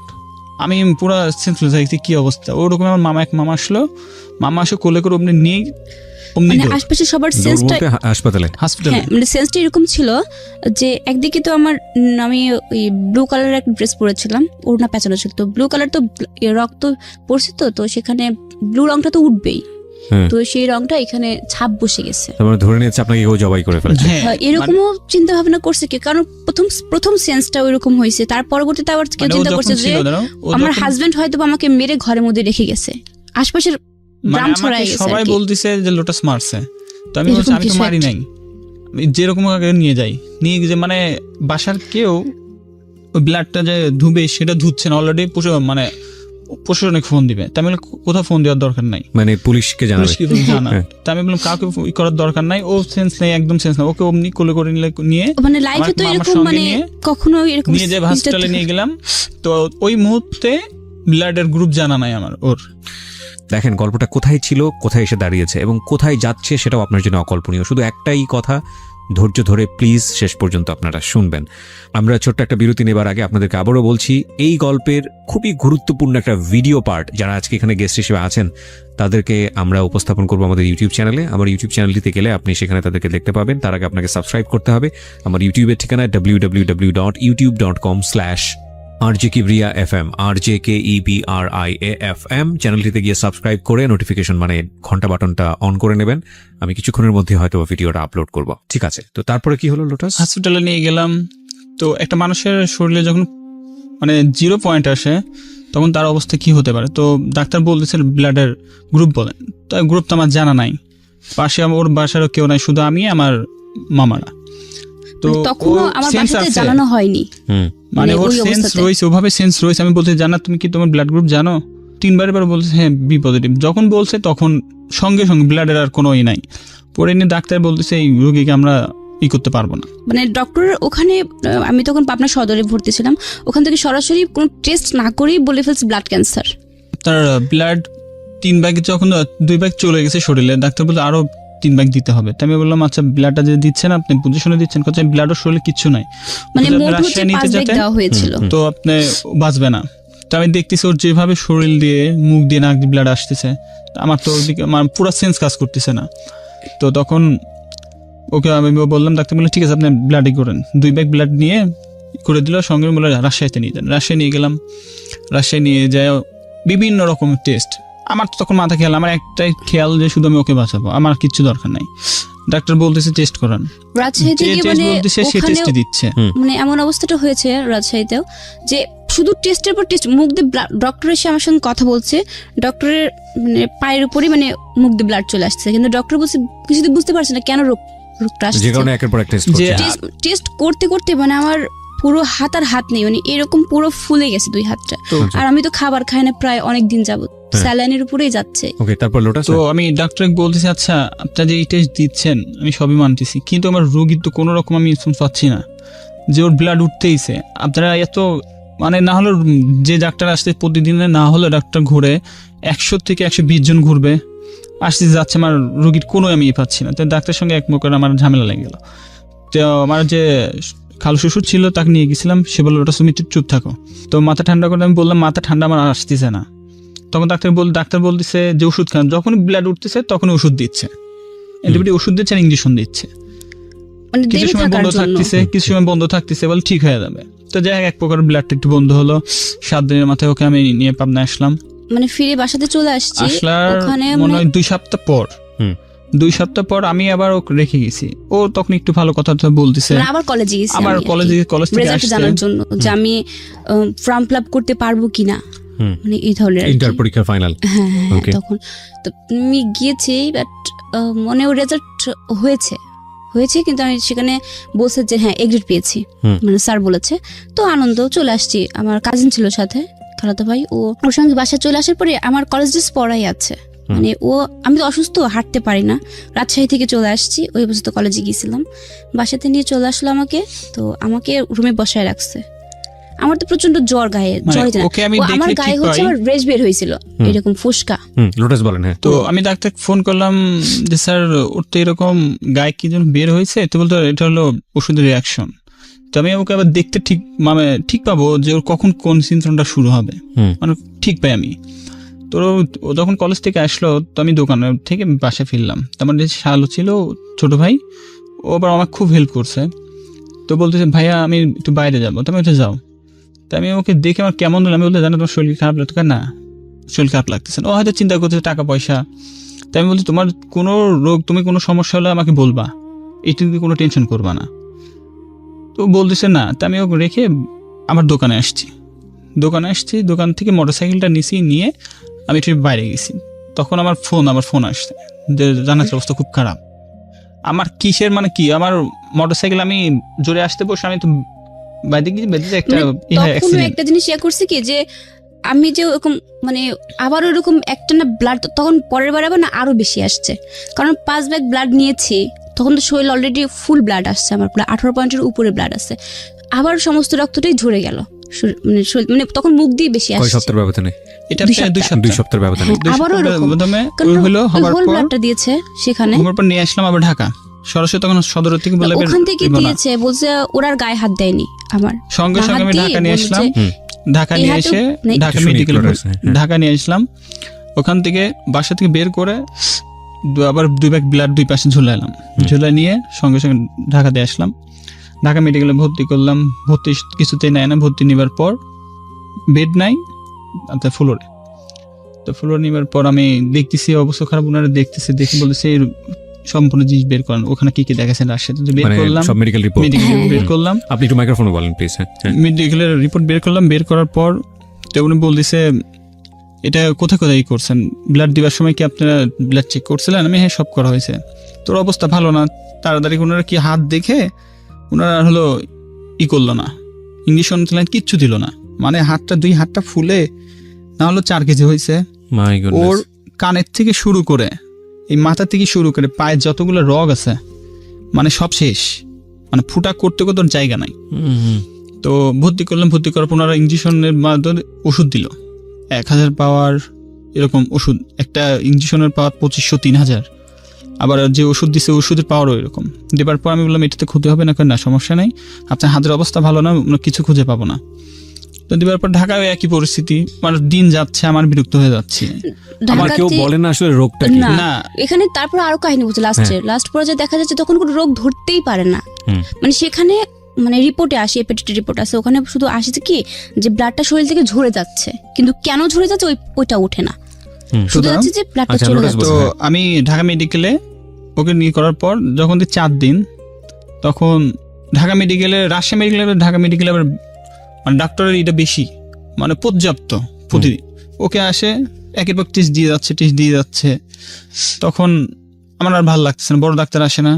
তো আমি বললাম যে স্যার আমার রোগীর তো কোনো রোগী আপনি ধরে পাচ্ছেন না, যার মতন যে আসতে টেস্ট দিচ্ছে আর ইঞ্জেকশন দিয়ে যাচ্ছে, মানে কি? তো ওখানকার যে অধ্যাপক ছিল, ডক্টর কি নাম ছিল, ডক্টর আবুল কালাম আজাদ ছিল, তো এক প্রকারের যে পপুলারের যে হলো ব্লাড করে, তো আমি ওনাকে বললাম ভাই আপনার কাছে একটা উপকার চাই, কাছে কি? তো বলতেছে আপনি তো অনেক করে আমায় করছেন, রিপোর্ট করাইছেন, তো আমি উপকারটা করতে পারি, তো হচ্ছে আমাকে একটু স্যারের অ্যাড্রেসটা আমাকে দেন। কোথায়? তো বলতেছে উনি দিতে চাচ্ছে না, পাশে ওখানকার ডাক্তার আছে, উনি দেখে পরে আমাকে উনি ফাঁকি ডাকে নিয়ে গেল। তো উনি বলছে ভাই আপনি আমাদের এখানে অনেক টাকা হলো রিপোর্ট করেছেন, আমি চাচ্ছি না আপনার এত টাকা নষ্ট হোক। তো বললো আপনি ধানমন্ডি যান, এই সাথে যান, ওই পপুলারে যান, পপুলারে যে 4 তলায় দেখবেন আপনি বসেন। মেডিকেল থেকে রিলিজ দেয়নি আমাদেরকে। তো আরেকটা কাহিনী কি, রিলিজ দেবে না। এই যে ডাক্তারকে খোঁজ করতেছেন, এনার খোঁজ করতেছিলেন কি কারণে আপনারা? এই জন্যই করতেছিলাম, উনি আসতেছে, মানে উনি ঠিকভাবে দেখতেছে না, 3 দিন না দেখছে, 3 দিন যাবত উনি আসে, ছুটি চলে গেছে, বৃহস্পতিবার গেছে, শুক্র শনি ডক্টর তো আসে না, বড় ডাক্তার তো উনি আসে না, ওনাকে পাওয়া যায় সেটা পপুলারে, উনি ওখানে বসে। একটা মেয়ে আসছে, মানে হয়তো ইন্টারভিউ করছে, যাই হোক, ও মেয়েটা আমাকে বলছে কি তুমি কি কোনো পিল খেয়েছো? আমি বলছি না। কয়েকবার কবিরাজ ওষুধ খেয়েছো? মানে লাস্ট ফিনিশিং এসে বললাম, আমি তোমার যে না আমি কখনো কোনো কবিরাজ ওষুধ খাইনি, বা এগুলো আমি বিশ্বাসও করি না, আমি কবিরাজ বিশ্বাস করি না, এটা সত্য কথা যেটা, আমি সেগুলো আমি বিশ্বাস করি না। তখন সে বললো আচ্ছা ঠিক আছে, মানে কোনো কেন চলে গেছে। সে আবার বলে আলট্রা করো, আলট্রা অলরেডি 3 বার করছি, কোনো কিছুই না, আবার পরে ওকে আমি রাখলাম, রেখে তো আমি আমার ছোট ভাই যেটি ছিল ওর খালাতো ভাই, তোকে নিয়ে বুদ্ধি করছি যে কি করা যায়, এখন তো কোনো উপায় নাই, আর যত রাখবো অলরেডি আমার ঢাকা মেডিকেলে অনেক টাকা করে ফেলছে, তুমি এখানে রাখলে দেখতেছি আরো ক্ষতি হয়ে যাবে। তো গেলাম ওখানে, যে তো বলে দিবে না, তাই বললাম দেখুন আমার রোগী আমার রোগী মরে যাক, আমি বনসই করবো এখানে, আমি ইন্ডিয়া নিয়ে যাবো, তাও দেবে না। তার 1 ঘন্টা পর আমি আবার গেছি, যাওয়ার পর তুমি বলছো আমাকে দিতে হবে, আমার রোগীর আপনারা কোনো রোগ ধরতে পারতেছেন না ঢাকা মেডিকেলে। হ্যাঁ, তো এক প্রকার আমার সাথে ওখানে অনেক কথাবার্তা, আমি বললাম, উনি বলতে স্টেম কিনে নিয়ে আসেন, তাই আমি বললাম আচ্ছা স্টেম নিয়ে আসতেছি। স্টেম নিয়ে এসে ছিল যে এখানে যাবার পরে যে রোগীর যদি কোনো মানে খারাপ অবস্থা হয় তার জন্য মেডিকেল কোনো দায়ী থাকবে না, ঢাকা মেডিকেল কোনো দায়ী নেই, হ্যাঁ থাকবে না, এই কথা বলেছে তারা ওখানে, কিন্তু তবুও তো রিলিজ দেবে না, তাদের কথা যেন মুখ দিয়ে ব্লাড আসতেছে, কোনো রিলিজ দেবে না তারা বলেছে, সিচুয়েশন ভালো না হওয়া পর্যন্ত রিলিজ দেবে না। তারপর আমি গেলাম, দিল করে নিয়ে ওই মুহূর্তেই, মানে 3টার সময় আমাকে ছাড়ছে, 5টার সময় যে পপুলারের যে লোক মানুষটা এসে আমাদের রিপোর্ট নিত, উনি কি বললাম ভাই আমাকে হেল্প করেন, একটু রিপোর্ট দিয়ে দেন, একটা সিরিয়াল দিয়ে দেন। তো ভাই সিরিয়াল যান, আপনি যান, 41 নম্বর সিরিয়াল আছে। গেলাম, সঙ্গে সঙ্গে গিয়ে রিলিজ করে নিয়ে যে ওখানে গেলাম, যে তো সবচেয়ে আগে আমাকে ডাক দিল। 2টা রোগীর পর দেখার পর তো উনি দেখে বলছে কি তোমরা মেডিকেল থেকে চলে আসলা কেন? তো আমি বললাম স্যার আমার রোগীর তো কোনো আমি পাচ্ছি না স্যার, আপনার ওখানে নাই, আমার রোগী কেমনে হয়ে যাচ্ছে, আর শুধু রিপোর্ট দিয়ে দেখো রোগ ধরা না পড়লে তোমাকে তো টেস্ট দিবেন, তারপর স্যার একটা লিমিট থাকতে হবে, আনলিমিটে গেলে তো হবে না। তো বলতেছে আচ্ছা ঠিক আছে আসতো ভালো। তো উনি এবার এন্ডোস্কোপি দিল, এন্ডোস্কোপি দিল, না এন্ডোস্কোপি উনি দেয়নি, তো না উনি দিছিলেন এন্ডোস্কোপি করার টেস্ট, আমার একদম এক্স্যাক্টলি মেডিকেল টার্ম দরকার নেই। তো দেওয়ার পর আমি বললাম আচ্ছা স্যার ঠিক আছে। তো উনি প্রথমে টেস্ট করলো এই নাকের এখানে বলছে এই রক্তটা ওই দিক দিয়ে শরীর দিয়ে পড়তেছে। আমি বললাম স্যার আমার মনে হচ্ছে, আমি বললাম স্যার বেয়াদবি মাপ নেবেন, ঠিক আছে বলো। আমি বললাম স্যার আমার মনের ভিতর বলতেছে আপনি যে রোগটা বলতেন এটা না। তো কাজে তুমি তো ডাক্তার, তাহলে তুমি কি করবা? ডক্টরের একটা সেন্স ছিল কি যে আমার ব্রেনে কোনো মানে নার্ভটা হবে কোনো একটা কিছু হয়েছে, হ্যাঁ এরকম, এই জন্য রক্তটা আসছে, ডক্টরের এই চিন্তাটা ছিল। তো যখন আমি বললাম তো বলতেছে তুমি কি মনে করো? আমি বললাম স্যার আপনি একটু কাইন্ডলি একটু ভালোভাবে দেখলে ভালো হবে। তো নাকের জন্য তো নাক সারা যদি ফেটে যায় তাহলে তো ব্লাড মুখ দিয়ে যায়, শরীর দিয়েও পড়বে না, বা শুধু আর যদি বমি হয় তার সঙ্গে খাবার চলে আসবে, শুধু ব্লাডই আসে। তো বলতেছে আমাকে তখন বলতে তাহলে এক কাজ করো, আমি এগুলো ওষুধগুলো দিলাম তুমি নাও। তো ওষুধ নিয়ে যাবার পর শুধু ওষুধ খাচ্ছে, তার 1 মাস যাবার পর ওর সিমটম শুরু।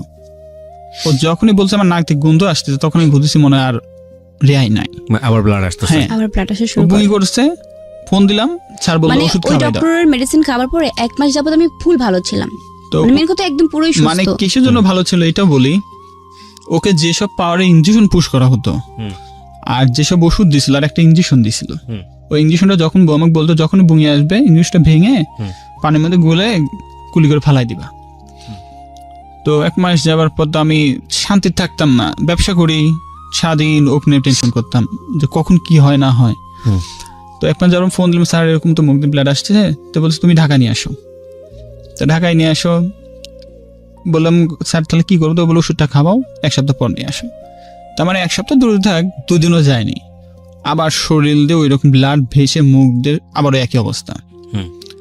সদরে আবার নিয়ে গেলাম, সদরে নিয়ে যে আবার ব্লাড পুশ করে নিয়ে অ্যাম্বুলেন্স ভাড়া করে আবার ঢাকা আসলাম। ঢাকা আসার পর স্যারকে বললাম, স্যার আবার ওষুধ লিখে দিয়ে আবার করলো। তো তখন আবার আম্মা ছিল ঢাকাতে, আমার আম্মু ছিল আর কি তখন। তো বলতেছে যে আর আমি কাউকে দেখাবো না, ঢাকার শহরে কত জায়গা আছে দেখ, ওনার সঙ্গে হাঁটতেছি। মিডনোভা থেকে শুরু করে এমন কোনো বড় জায়গায় আমি যাইনি। মিডনোভায় গেলাম, এমন ডাক্তার যে মনে হয় তাকে যদি মারতে পারতাম। ওনার ভিজিট 1200 টাকা, মানে উনি যে ডাক্তার, মানে একটা রুগীকে একটা কথা বললে কিন্তু একটা রুগী কিন্তু এমনিতে ভালো হয়ে যায়। তো আমার শাশুড়িও আছে আমার সঙ্গে, আরও কয়েকটা পেশেন্টও আছে। তো 2টা পেশেন্ট বের হয়ে গেলে একটা পেশেন্ট আমার সঙ্গে রয়েছে। তো বলতেছে আপনার কাগজপাতি বের করেন, আমি বের করলাম। উনি বললো যে এগুলো টেস্ট করে নিয়ে আসেন। টেস্ট করে আমাকে জিজ্ঞেস করতেছে যে আপনার মেয়ের অন্য কোনো সমস্যা না, মানে একটা ফালতু একটা কথা বললো। তা আমি শুধু বললাম আপনার ডাক্তার না তো, তার ওষুধ লেখার দরকার নাই, এই পন্থী এখন ভিজিট আমি বেরিয়ে যাচ্ছি। মানে ওখানেও মানে ডাক্তারের সঙ্গে সিনক্রেট হয়েছে আর কি। বের করে নিয়ে চলে আসলাম। তো পাশে যে পেশেন্ট ছিল ওকে বলছে আসলে তো আপনার ডাক্তার না, কারোর সামনে, কারো মার সামনে, কোনো হাজবেন্ডের সামনে কোনো বাপের নাম উল্টা কথা কি বলে। তো বাড়া আসলাম, তো আমার শাশুড়ি বলছে আজকে আমার মেয়ের অসুখ ধরানো পর্যন্ত আমি এখান থেকে লড়বো না। ওকে যদি আমি মনে করেন সেদিনকে যদি আমি ওকে না দেখাতাম আজকে হয়তো আমার সাথে থাকতো না। সেক্ষেত্রে আমার হাজবেন্ড আমার আম্মুর বিরুদ্ধে গিয়েছিল। সেক্ষেত্রে মানে আমার আম্মু বলেছিল যে আমার মেয়ের রোগ একটা আছে বিদায় আমার মেয়ের ব্লাডটা পড়ে। আম্মুর কথা ছিল এটা, আর ও বলছে আমি এখানে দেখাবো না। মানে ওর চিন্তা ছিল কি একেবারে টেস্ট করছে আর আমার অবস্থা কোন খারাপ হয়ে গেছে, মানে ও চাচ্ছে না কিছু অবস্থা। তো আমি দেখতেছি আসলে কতটা খারাপ, দেখে আজ কি হয়। পয়েন্ট নামে আসছে আপনার 4 পয়েন্ট, আর 2 পয়েন্টে চলে আসলো মারা যেত সেদিন। মানে সেটার মধ্যে মানে প্লাজমাটা ছিল যে মানে ওইটার পয়েন্টটা চলে আসছে। আল্লাহর রহমত ছিল যে তখন ওর যে বাবা, ওর বাবার এক ফ্রেন্ডের সঙ্গে দেখা হয় রাস্তায় দেখা হয়। ওনার আবার ভাই আর মা মারা যায়, এই অসুখে মারা যায়। তে বলতেছে কি হয়েছে, তো কদিন তো ঘুরতেছ সব কিছু বলো। ওর বাবা তাকে বলে নাই। বাবা মানে কোন বাবা? ওর যে বর্তমান। আচ্ছা। তো আমার শাশুড়ি বলতেছে ভাই এরকম ব্যাপার, আমি খেতে বাঁচাতে পারতেছি না। তো বলতেছে একটা কার্ড দিল, এই কার্ড নিয়ে আপনার হসপিটালে যান। তো গেলাম, তো স্যারের ওখানে গেলাম, ডক্টর ইউনুস স্যারের কাছে গেলাম। উনি যে বলতেছে, রাত বাজে তখন 10:30, তো সম্পূর্ণ রিপোর্ট নিয়ে ঢুকে গেলাম। উনি দেখে বলতেছে, আপনারা কোথায় এত রিপোর্ট করাইছেন? মানে স্যার একবার জিনিস এই রিপোর্টগুলো নিয়ে এইভাবে ফেলে দিছে যে দিয়ে ওর যে মূল রোগটা এটাই ধরতে পারেনি, এত টেস্ট কেন তো উনি করাইছে। আমি আবার ওই জিনিসটা বলেছে। তুলে আবার তুললাম হাতে করে। তো স্যার কিছু মনে বলছে, তোমার এই অসুখটা একটা গোল চিহ্ন দিয়ে দিল, এই অসুখটা এখানে ঢুকে আছে। তো আমাকে বলতেছে, তোমরা এই পর্যন্ত কত টাকা খরচ করছো? তাই আমি স্যারকে বললাম, স্যার ওই রিপোর্ট দেখে স্যার বুঝে ফেলছে। তো স্যার বলতেছে, আমি একটা কথা বলবো, আমার এখানে যদি ভর্তি হও তো প্রথমে তোমার লাগবে 2.5 লাখ টাকা। আমি তো আসলে নিরুপায়, আমি এই পর্যন্ত 3 টার্ম হয়েছে, এই পর্যন্ত অনেক প্রচুর টাকা চলে গেছে। তো স্যার বলতেছে, আচ্ছা ঠিক আছে, তো এক প্রকারের কথা বলে আমি ব্যাক আসছি। তো আমাকে স্যার শুধু একটা কথা বললো, তুমি এখান থেকে বাড়াবা, এই রুগীর যদি কোনো রকম সমস্যা হয় পরবর্তী এখানে আসবে, তোমাকে ভর্তিও নিব না এবং ঢাকা পিজিতেও তোমার ভর্তি হবে না। কারণ স্যার হচ্ছে ঢাকা পিজির তখন এই কথাটা শুনে আমার মাথা ভিতরে একটু ঘুরন দিল, নিশ্চয়ের ভিতরে কিছু একটা আছে। তো বাইরে যাই আমি শাশুড়িকে বললাম, মা দরকার নাই, যা আছে আছে, চলেন ভিতরে ঢুকলাম। তো আমাকে 3টা টেস্ট দিল, 3টা টেস্ট করলাম, করার পর তো উনি বললো, এই টেস্ট লাগবে একদিন টাইম, আপনি রাত 10:30 আবার আসবেন। গেলাম, যেদিন রিপোর্টটা দিয়েছে, বাট যেদিন রিপোর্টটা দেবে সেদিন মানে আমার আম্মু তো মানে কান্নাকাটি করছে রিপোর্ট, মানে ভয় আম্মু, মানে ওর আম্মা কখনো দেখেন এরকম ব্লাড হয়। তো সেদিন আমি আল্লাহকে দোয়া করবো আমার সামনে যেন কখনো এটা না হয়। তো রিপোর্টটা যদি নিতে যাব ঠিক রাতের বেলা, মানে বিকাল বেলার দিকে মানে নিয়ে এসে আমি কেবল বসাইছি, অটোমেটিক মাথাটা তো ঘুরে পড়ে গেছে, পড়ে যায় ব্লাড উঠে গেছে। আর আম্মা ওটা দেখে কান্না শুরু করেছে, মানে অনেক নার্ভাস। তাহলে মা আপনি চুপ করেন, কিচ্ছু হবে না আপনার মেয়ে, আমি আছি। সঙ্গে সঙ্গে ব্যাগের থেকে ইঞ্জেকশনটা বের করলাম, বের করে কুলি করে মাথায় পানি দিয়ে বসালাম। তো মা বললাম, মা আপনি কোনো করেন না, ঠিক আছে চলেন যাই। গেলাম ওনাকে, যে তো মনে মনে যেটা বলছি, তো সেটাই সেদিন ডাক্তার বলতেছে, আপনারা আর একটা দিন যদি ওয়েট করতেন। ডক্টর বলছে যে মানে প্রথমে আমাকে ডেকেছিল ভিতরে, মানে রিপোর্ট দেওয়ার আগে কিছু বলেনি। ডক্টর আমাকে বলছে, তুমি কি পারিবারিকভাবে কোনো টেনশন ফিল করো? আমি বলেছি না। তো বলেছে, তুমি মানে শ্বশুরবাড়ি থেকে তোমার হাজবেন্ড হয়তো বা জানে না যে তোমাকে কি শ্বশুরবাড়ির সবাইকে টর্চারিং করে? আমি বলেছি না, কখনোই না। তো বলেছে, সত্যি কথা বলছো তো? আমাকে হ্যাঁ। কথা, তুমি টেনশন করো। মানে আমাকে, আমি টেনশন করি না। দেখো হ্যাঁ, তুমি টেনশন করো, ভিতরে তোমার ব্লাডটা ওঠে। ডক্টর আমাকে বোঝাচ্ছে আর কি। আমি বলছি না, আমি তো কোনো টেনশন করি না। তো বলছে, হ্যাঁ তুমি টেনশন করো। তারপর আমার আমা বলছে যে তখন রিপোর্টটা দেবে ফাইনালি। আমি বলছি, তুমি বাইরে যাও। তো পরে আমি বাইরে চলে আসলাম, আমার হাজবেন্ড আমার সঙ্গে ছিল। রিপোর্টটা আমি প্রিয় শ্রোতা আপনাদেরকে একটু পরে শোনাবো। আপনারা যেটা গেস করছেন ক্যান্সার কিনা, বা আমি শুধু একটা ওয়ার্ডই আপনাদেরকে বলি না, দিস ইজ নট ক্যান্সার, বাকিটুকু হচ্ছে আপনারা গেস করেন না। আমরা শুধু একটা কথা আপনাদেরকে বলি আজকের এই অনুষ্ঠানে, যে আমাদের উই আর গিফটেড ফ্রম আল্লাহ, আমাদের লাইফটা গিফটেড, এবং আমরা অনেক লাকি যে আমরা মানুষ হিসেবে দুনিয়াতে এসেছি, আশরাফুল মখলুকাত। এবং নো ডাউট, কোনো সন্দেহ নাই, আমাদের এই জীবন যে যিনি চালাচ্ছেন তিনি আমাদেরকে একসময় এই দুনিয়া থেকে নিয়েও যাবেন। খুব সার্টেন পিরিয়ডের জন্য আমরা আসি এই দুনিয়াতেই। দেখবেন কত রকমের অভিজ্ঞতা জন্মের পর থেকে, হাসি কান্না, ফ্যামিলিগত, সামাজিক, রাষ্ট্রীয়, হাজার রকমের অভিজ্ঞতার মধ্য দিয়ে আমাদের যেতে হয়। কখনো সুখ, কখনো দুঃখ, জীবিকার তাগিদে ছুটে চলা। এই যে এরা যে আজকে গল্পটা বলতে এসছে, এদের জীবনটা, বিশেষ করে আমি যে মেয়েটার গল্প আজকে এখানে প্রচার করছি, জান্নাত, ওর ধরেন যে পরিবারেও বড় হয়েছে, আসল বাবা যিনি তার সান্নিধ্য পাননি, কিন্তু তারপরও সৎ বাবা যিনি ছিলেন তিনি যথেষ্ট রকম সাহায্য সহযোগিতা করেছেন ওকে বড় করার ক্ষেত্রে। কিন্তু ওর ভেতর থেকে এক ধরনের প্রচণ্ড রকমের আকাঙ্ক্ষা ছিল যে ওর বাবা, আসল বাবা যিনি হতেন, তাহলে হয়তো এই কমপ্লেনিংয়ের জায়গাটা এতটা শক্তিশালী হতো না। তো যাই হোক, সেটা বড় কথা নয়। বড় কথা হচ্ছে যে ওর সুন্দর একটা সংসার হলো, এবং সংসারে দেখেন ওর জীবনে ও যেটা বলছিল যে আমি যে বয়সে আসলে মানুষের প্রেম করার কথা, ভালোবাসার কথা, সেই বয়সে আমার বিয়ে হয়ে গেছে, আমি বুঝিনি আসলে কি। এবং ওর জীবন, ওর হাজবেন্ডই হচ্ছে হলো ওর লাভিং কেয়ার বা যেটাই বলি না কেন, সেই মানুষটাকে নিয়ে সংসার শুরু হলো। এবং হঠাৎ করেই দানবের মতো কোনো একটা ঘটনা ওর জীবনে, কোনো একটা অসুস্থতা, এবং যেটা নিয়ে ওদের জীবন যুদ্ধ শুরু হয়েছে। আমরা সেই গল্পের এই জায়গাটাতে আমরা আছি, এবং আমি আপনাদেরকে বারবারই বলছি আজকে যে কোনো বাকি আপনি অনুমান করেন না যে পরের বাকি গিয়ে গল্পটা কোথায় দাঁড়াবে। কজ এরপরে আমি যখন আরেকটা বিরতিতে যাব, তখন আপনি চিন্তা করতে পারবেন না যে ফিলিংসের মধ্যে আপনি আছেন সেই ফিলিংস থেকে ওই ফিলিংসটা আর কত ভয়াবহ বা অন্য রকমের একটা ফিল। ছোট্ট একটা বিরতি নেবার আগে আমি আবারও বলছি, আজকে খুব গুরুত্বপূর্ণ একটা ভিডিও আমি আপলোড করবো আমার এই চ্যানেলটিতে, which is very very important এবং এক্সপেরিমেন্টাল দুটোই বলতে পারি। আমি দেখতে চাই যে বাংলাদেশের মানুষ কতটা কেয়ারফুল যারা রেডিও অনুষ্ঠান শোনেন এই জায়গাটাতে। ভিডিওটা আপনাদের দেখতে হলে এই চ্যানেলটিতে আসতে হবে www.youtube.com/RJ-Kibriya-FM। আমি আবারও বলছি RJ-KEBRIA-FM। চ্যানেলটি আছে কিবরিয়া আরজে নামে। আপনি এখনই গিয়ে আগে সাবস্ক্রাইব করুন, সাবস্ক্রাইব করে নোটিফিকেশনটা অন রাখুন। আর ভিডিওটার কথা আমি বারবার বলছি, ভিডিওটা খুব গুরুত্বপূর্ণ। কেন বলছি একটু পরে এসে বলবো, এবং যখনই ওখানে পোস্ট করা হবে তখনই আপনারা বুঝতে পারবেন যে আমি কেন বলেছি। ঠিক আছে, তো রিপোর্টের প্রসঙ্গে আমরা ছিলাম। হ্যাঁ, রিপোর্টটার জন্য গেলাম, ভিতরে আমাকে ডাক দিল, আমার শাশুড়ি তখন ভিতরে ছিল, তো আমাকে ডাক দিল, ওকে বাইরে রেখে ভিতরে ঢুকলাম। তো ডক্টর বলতেছে যে একটা কথা বলবো। আমি বলছি কি বলেন। প্রথমত বলতেছে যে তুমি কোনোদিন বাবা হতে পারবে না, সন্তানের মুখ কোনোদিন দেখতে পারবে না। তো আমি কথাটা শুনে বলছি স্যার মানে বুঝলাম না। তো বলতেছে ওর যে অসুখটা হয়েছে ও কখনো মানে রাগ করে কথা বলবে না বা কোনো কষ্ট দিবে না। মানে তখন আমার মনের ভিতরে আলাদা একটা মানে চলে আসতেছে যে আমি কি শুনতেছি। আমার শাশুড়ি কাঁদতেছে, অনেক কান্না কাঁদতেছে। তো আমি ভিতরে ঢুকে আমার চোখ ধরে পানি চলে আসছে কথা শুনে। তো আমি বলতেছি স্যার তার মানে ওর কোনো বড় কোনো সমস্যা, ঠিক আছে তুমি ধৈর্য হারাবে না, আল্লাহ হয়তো ভালো করবে। তো বলতেছে স্যার কী সমস্যা বলেন আমাকে।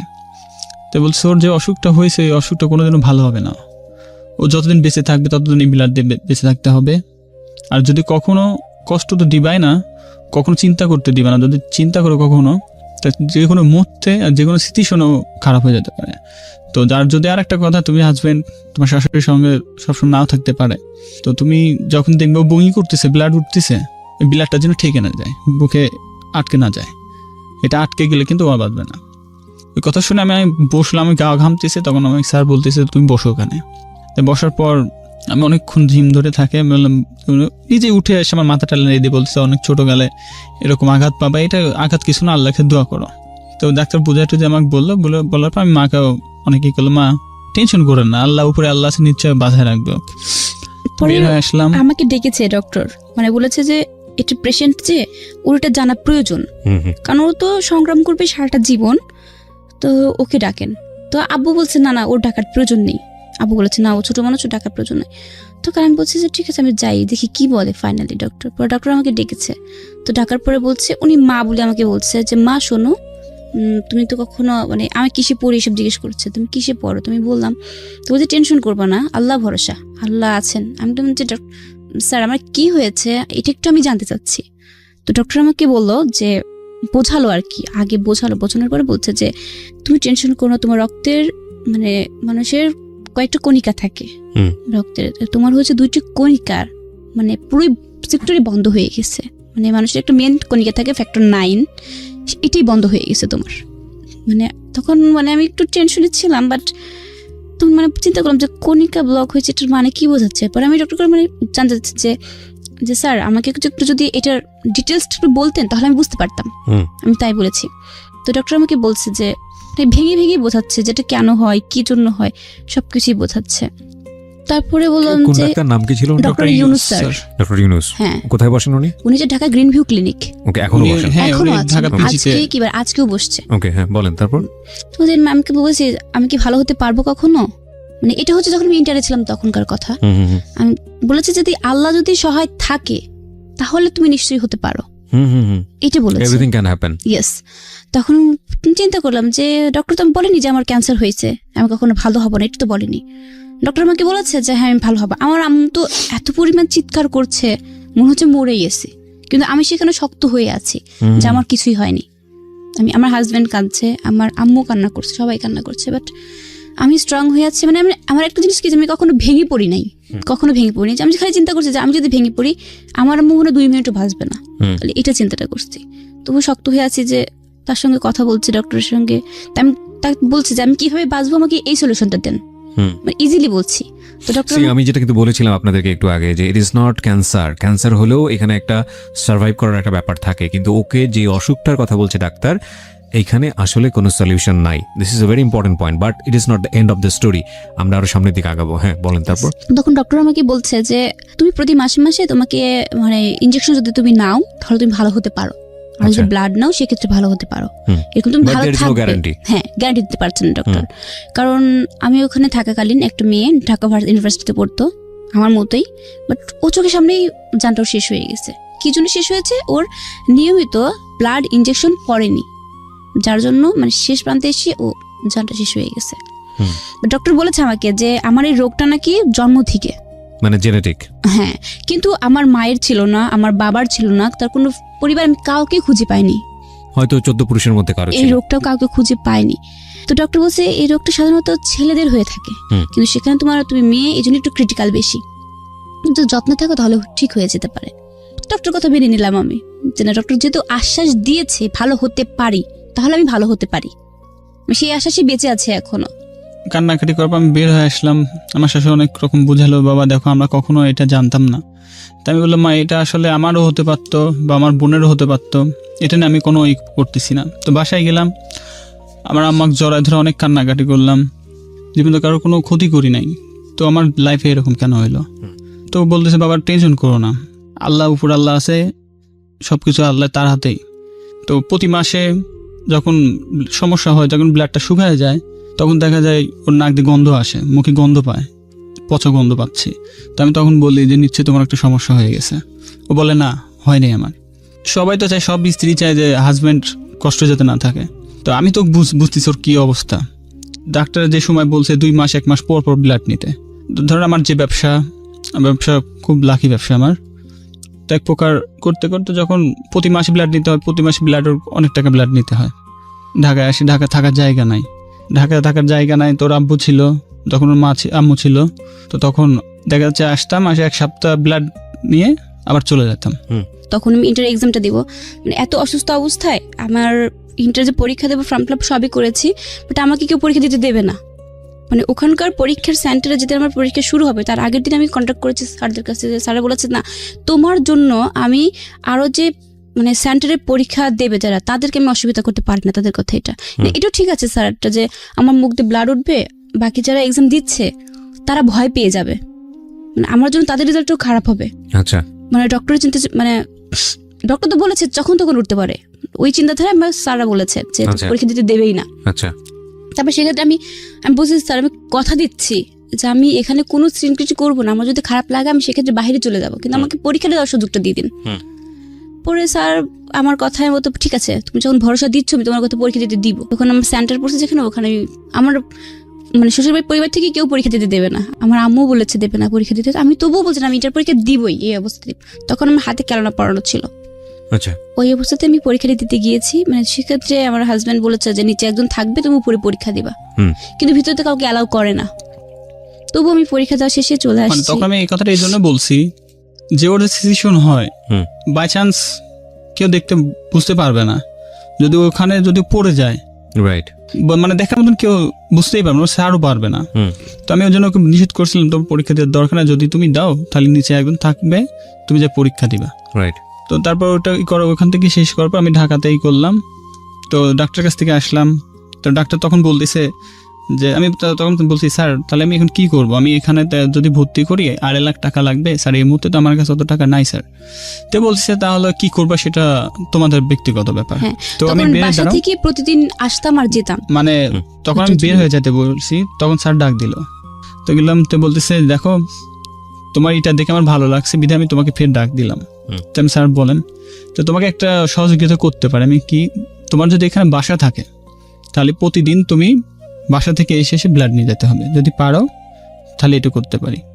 তো বললাম স্যার তাহলে কত টাকা লাগবে? তো বলল 1.5 লাখ টাকা লাগবে। তাহলে আচ্ছা ঠিক আছে। 1.5 লাখ টাকাটা কিসের হিসাব? এটা মানে শুধুমাত্র ব্লাড নিব, যে আমি 1 মাসে ওই 1 মাসের মানে ইয়েটা দিছি, মানে ব্লাড আর ইনজেকশন ওই মাসটা শুধু ওই ব্লাডটা নিতে, প্রতিদিন সারা জীবনই ভাবে নিতে হবে।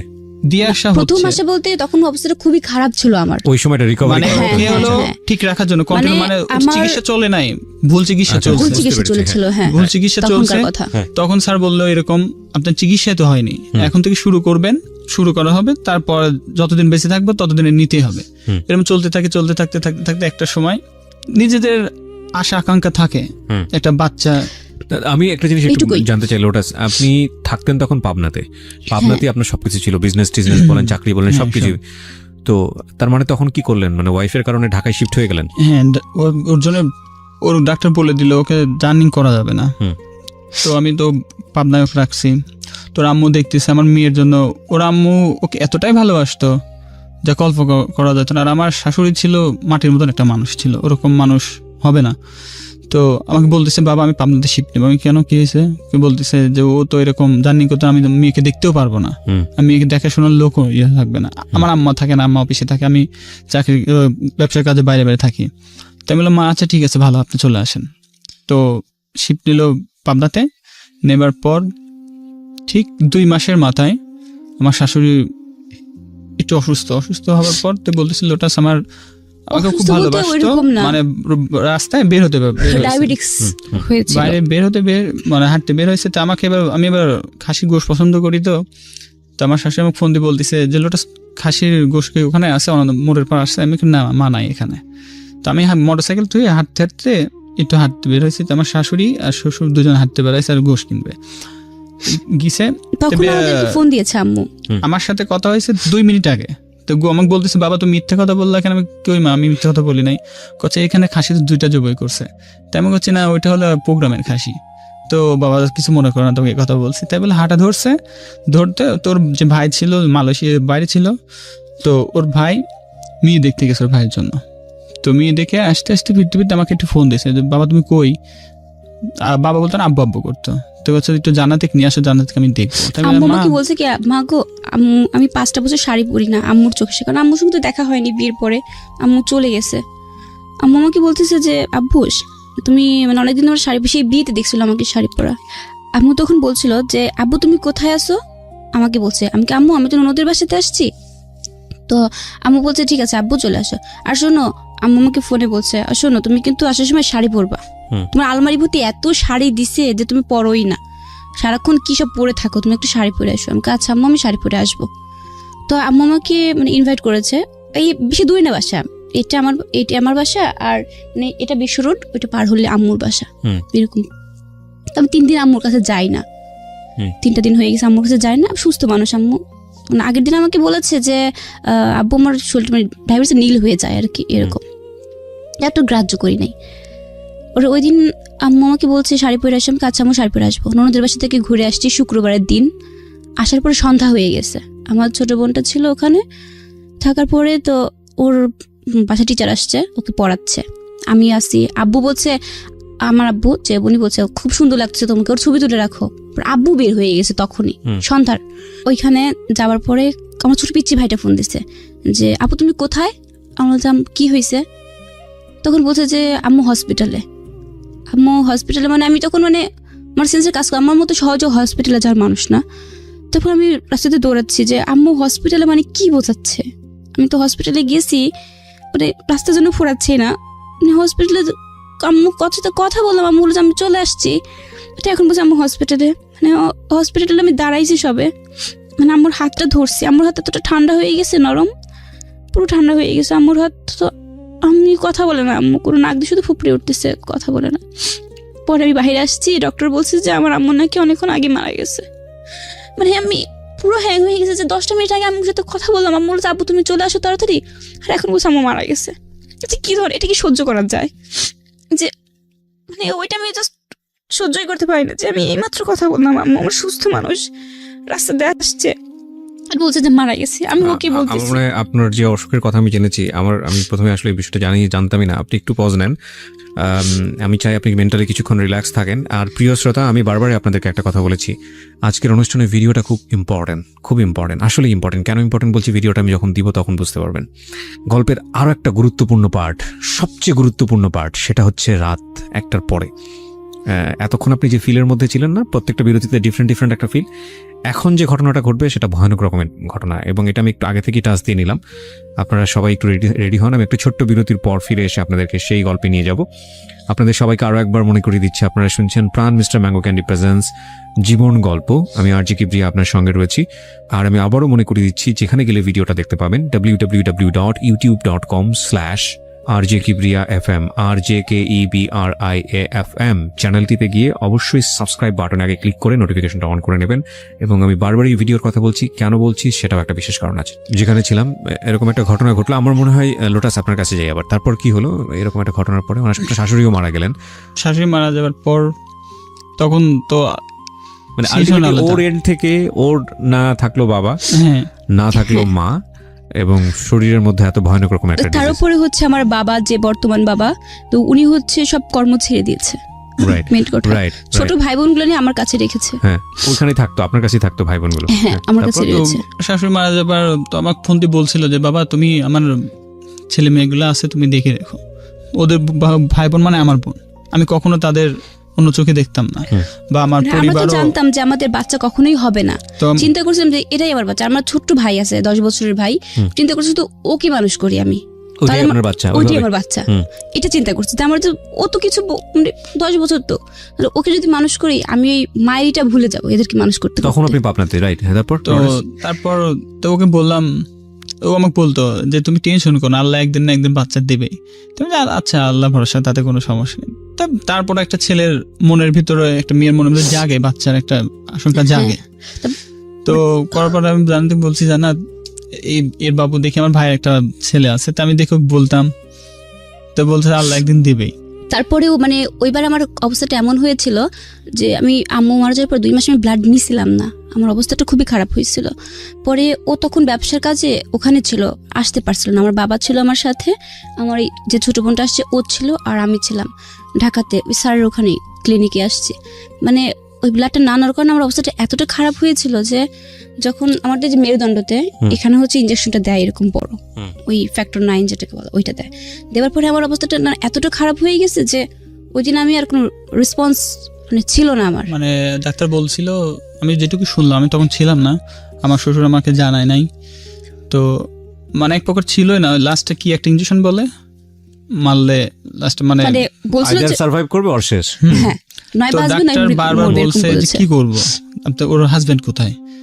তো আমার শ্বশুর আমাকে, আমি একবার ফোন দিছি, ওনার কণ্ঠ শুনে আমি কেমন যেন মনে হচ্ছে, আমার মনে হচ্ছে জাগতেছি। সেদিন যে কাজই করতেছি একটা ভালো কাজে গেছি, সে But কাজটা সেটা ছুটে হচ্ছে গেছে। কোনো ট্রিট মানে ওই ব্লাড নিচ্ছি, ইনজেকশন দিচ্ছে, ওই সময়টা মানে এরকম অবস্থাটা হয়ে গেছে। তো মানে মানে একটা এত বড় একটা কাজে গেছি, সে কাজটা ছুটে গেছে। আমার মনের ভিতরে কেমন লাগতো, আমার ভিতর থেকে মনে হচ্ছে, অনুভব করছে আমার কোনো মনে হয় কাছের জিনিস হেঁটে যাচ্ছে। তো আমি তখন ফোন দিলাম, ফোন দিয়ে কাছে না বাবু তোমার কিছু হয়নি। পরে আবার ফোন দিলাম, কাছে তুমি এত বারবার ফোন দিচ্ছ কেন? আমি ফোন দিচ্ছি, আমার কেমন লাগছে, খটকা ডাকতেছে। আমি ঢাকা আসবো নাকি বললাম এখনই টিকিট কাটবো। তো বলছে না বাবা আসতে হবে না। আমার মনটাকে বলছে তোর অবস্থা খুব খারাপ। তো ছোট বোন যে সঙ্গে ছিল, তো ওর কান্না তখন শুনছি, তখন আমি বলছি হয়তো অনেকটা কিছু হয়ে গেছে। তো তাও আমাকে বলতেছে না আসতে হবে না। তো আমি তারপরে টিকিট কাটার অলরেডি চলে গেছি। তো পরে আমাকে বলছে না এখন ঠিক আছে। আমি বললাম সত্যি বললাম কি হয়েছে, ডাক্তারের সঙ্গে ফোন দেন। তো ডাক্তার বলতেছে আপনি ওনার হাজবেন্ড? আমি জি। তো ওনার তো এরকম অবস্থা, ওনাকে ইঞ্জেকশন দিব কি দিব না। তো আমি বলছি দেখেন উপরে আল্লাহ যদি রাখে আমার পর থাকে তা ভালো, তাহলেও থাকবে ইনশাল্লাহ, বেঁচে থাকবে। মানে তখন আমার কোনো সেন্স নেই, মানে পুরো চেঞ্জ নাই, প্রেশার লো হয়ে গেছে, একবার নর্মাল ব্লাডের নর্মাল আসছে। তখন ডাক্তার সম্পূর্ণ ডাক্তার পিছিয়ে শ্রম দিচ্ছে। তো বলতেছে আপনি কি লাগবে সিগনেচার করার জন্য। তো আমি বললাম আমাকে দরকার নাই, শ্বশুর ওনাকে করেন। তো উনি তো কান্নাকাটি করে করতেছে, আমি কান্নাকাটি করেন না, আমাকে ডাকেন নাই। এখন মনে হচ্ছে আমার রাগ হচ্ছে, ভিতরে চরম টেনশন হচ্ছে, আমার ব্যবসা কিচ্ছু ভালো লাগতেছে না, বাসাতেও জানায়নি। তো ডাক্তার বলতেছে ডক্টর সাহেব আপনার ইঞ্জেকশনে মারলে হয় বাঁচবে না হয় মরবে, যে কোনো একটা, কি বলেন আপনি? তাই বললাম আচ্ছা ওনার থেকে বংশটা নেন, নিয়ে আপনি করেন। আমার বিশ্বাস আছে যে আল্লাহ হয়তো এতটা নিষ্ঠুর হবে না। তো ইঞ্জেকশন মারার পর ওর সেন্স ফিরছে। ইনজেকশন দেওয়ার পরে মানে 3 ঘন্টা পর, যে মানে তখন বলতে আমার জাস্ট হাত লড়ছিল এরকম। তো সেন্সের পর দেওয়ার পর তার মনে হয় আধা ঘন্টা পর আমাকে ডাক্তার ফোন দিয়েছে। তো বলছিল ওটা সাহেব তার ওয়াইফ হয়তো আল্লাহর রহমতে ভালো হয়ে যাবে, টেনশন নিয়েন না, আপনি যে ব্যবসা না কাজ করছেন কাজ করেন, আপনার আসার দরকার নাই। তেমনি ডাক্তার সাহেব আপনি সাহস যদি দেন তাহলে আমি ঠিকভাবে থাকবো। তারপরও মনের ভিতরে মানে ছটফট কাজ করতেছে একটা। তো ওর সাথে আমাকে ডক্টর বলতেছে আপনি টেনশন ফিল করেন না, আমি ওর সঙ্গে কথা বলাই দিচ্ছি। তো ওর সঙ্গে যখন কথা বলাই দিল তখনকার মনে হলো যে না ও ঠিক আছে। মানে এমন একটা পরিস্থিতির শিকার ভিতর পড়ছিলাম, মানে কাছে না থাকলে আসলে ওই জিনিসটা বোঝা যেত না। এটা আসলে যে যার জীবনে ঘটেছে সেই অনুভব করতে পারবে, তার বাইরে কেউ অনুভব করতে পারবে না। আমরা একটু সামনের দিকে আগাই, তারপর কি হলো? তারপর করার পর ও সুস্থ হলো, সুস্থ হয়ে পাবনাতে নিয়ে যাওয়ার পর তো ওই মুহূর্তে জানি না যে বাচ্চা আসলে ওই মুহূর্তে ডক্টর এইটুকু বলছিল ওখানে ছিলাম, বাট আমার পেটের সঙ্গে সঙ্গে বাবু হলো থাকবে না।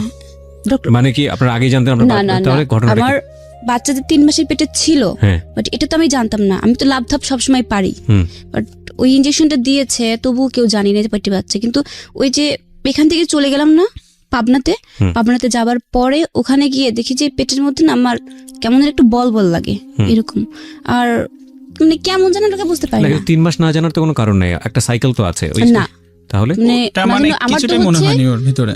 ঠিক আছে, ও যখন একটা মেয়ের তো এমনিতে প্রতি মাসে যেটা ইয়া থাকে মিনিস্ট্রিয়াল যে সাইকেল, না আমার ওইটা হতো না, কারণ আমার যে ইনজেকশনটা দিত না ওইটা বন্ধ রাখার জন্য দিত।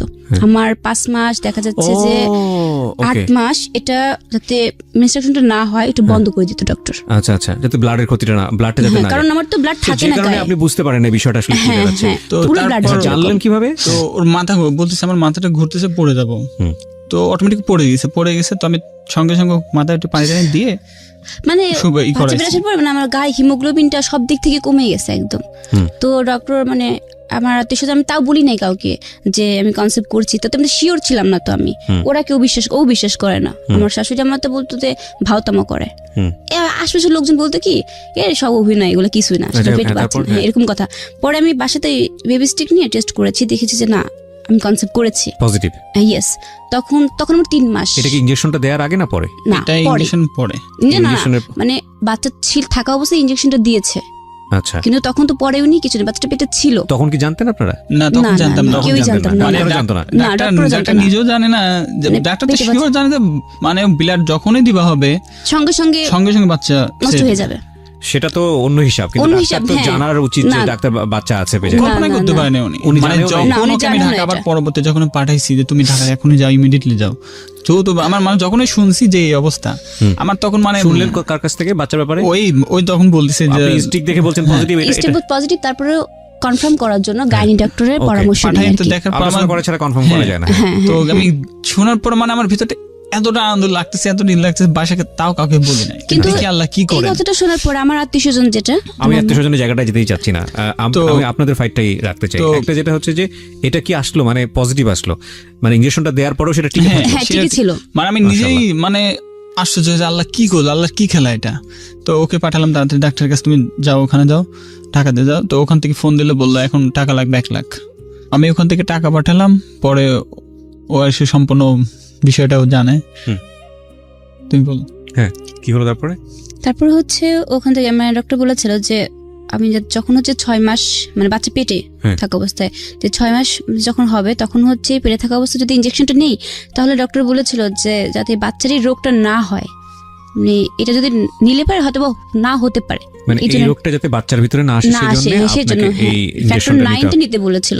এটা 5টা ইনজেকশন। হ্যাঁ, তখন হচ্ছে আমি নিয়েছি, যেন আশাছিলাম হয়তো বা হবে না। তো ডক্টর বলেছে একটা কথা, যে মেয়ে যদি হতো তাহলে সেক্ষেত্রে মেয়ের কোনো সমস্যা হতো না। আচ্ছা, যদি ছেলে হয় তাহলে হলেও হতে পারে, ছেলে হলেও হতে পারে, ডক্টর তাই বলেছিল। তবে সেক্ষেত্রে 5টা ইনজেকশন নিলাম। এখানে একটা জিনিস খেয়াল রাখবেন প্রিয় শ্রোতা, প্রথমে ডক্টর বলেছিল যে না বাচ্চা হওয়ার কোনো পসিবিলিটি নাই, বাট এখানে একটা কথা আছে, ডক্টরাল সায়েন্সে ফিক্সড বলে কোনো কিছু নাই, এনিথিং ক্যান হ্যাপেন, এটা আমি বিলিভ করি, কজ সৃষ্টিকর্তা সবকিছু পারেন। হ্যাঁ, বলেন। তারপর তখন হচ্ছে আমি ইনজেকশনটা নিলাম, কিন্তু ইনজেকশনটা দিতে হচ্ছে পিছন মেরুদণ্ডের মধ্যে, বন্যেরুতে। হ্যাঁ, ইয়েস, তখন ওখানে নিত, কিন্তু মানে একদিকে পেটে বাচ্চাটা, একদিকে ওটা নিতে কতটা কষ্ট হয়, এটা শুধু যে নেই সেটা সেই বলছে। যাই হোক, মানে কতটা যে কষ্ট, মানে একদিকে মনে হচ্ছিল যে আমার জানটা মনে হয় এখন বের হয়ে যাবে, আর একদিকে মনে হচ্ছিল আল্লাহ মানে বাচ্চাটা যদি কিছু হয়ে যায় তখন হয়তো আমি বাঁচবো কিনা জানি না, কিন্তু ও বেঁচে থাকে এরকম মনে হতো। কিন্তু আর একদিকে মনে হতো যে যদি রোগ হয় বাচ্চা তখন কি করব আমি, এরকম চিন্তাধারা সবকিছু ছিল।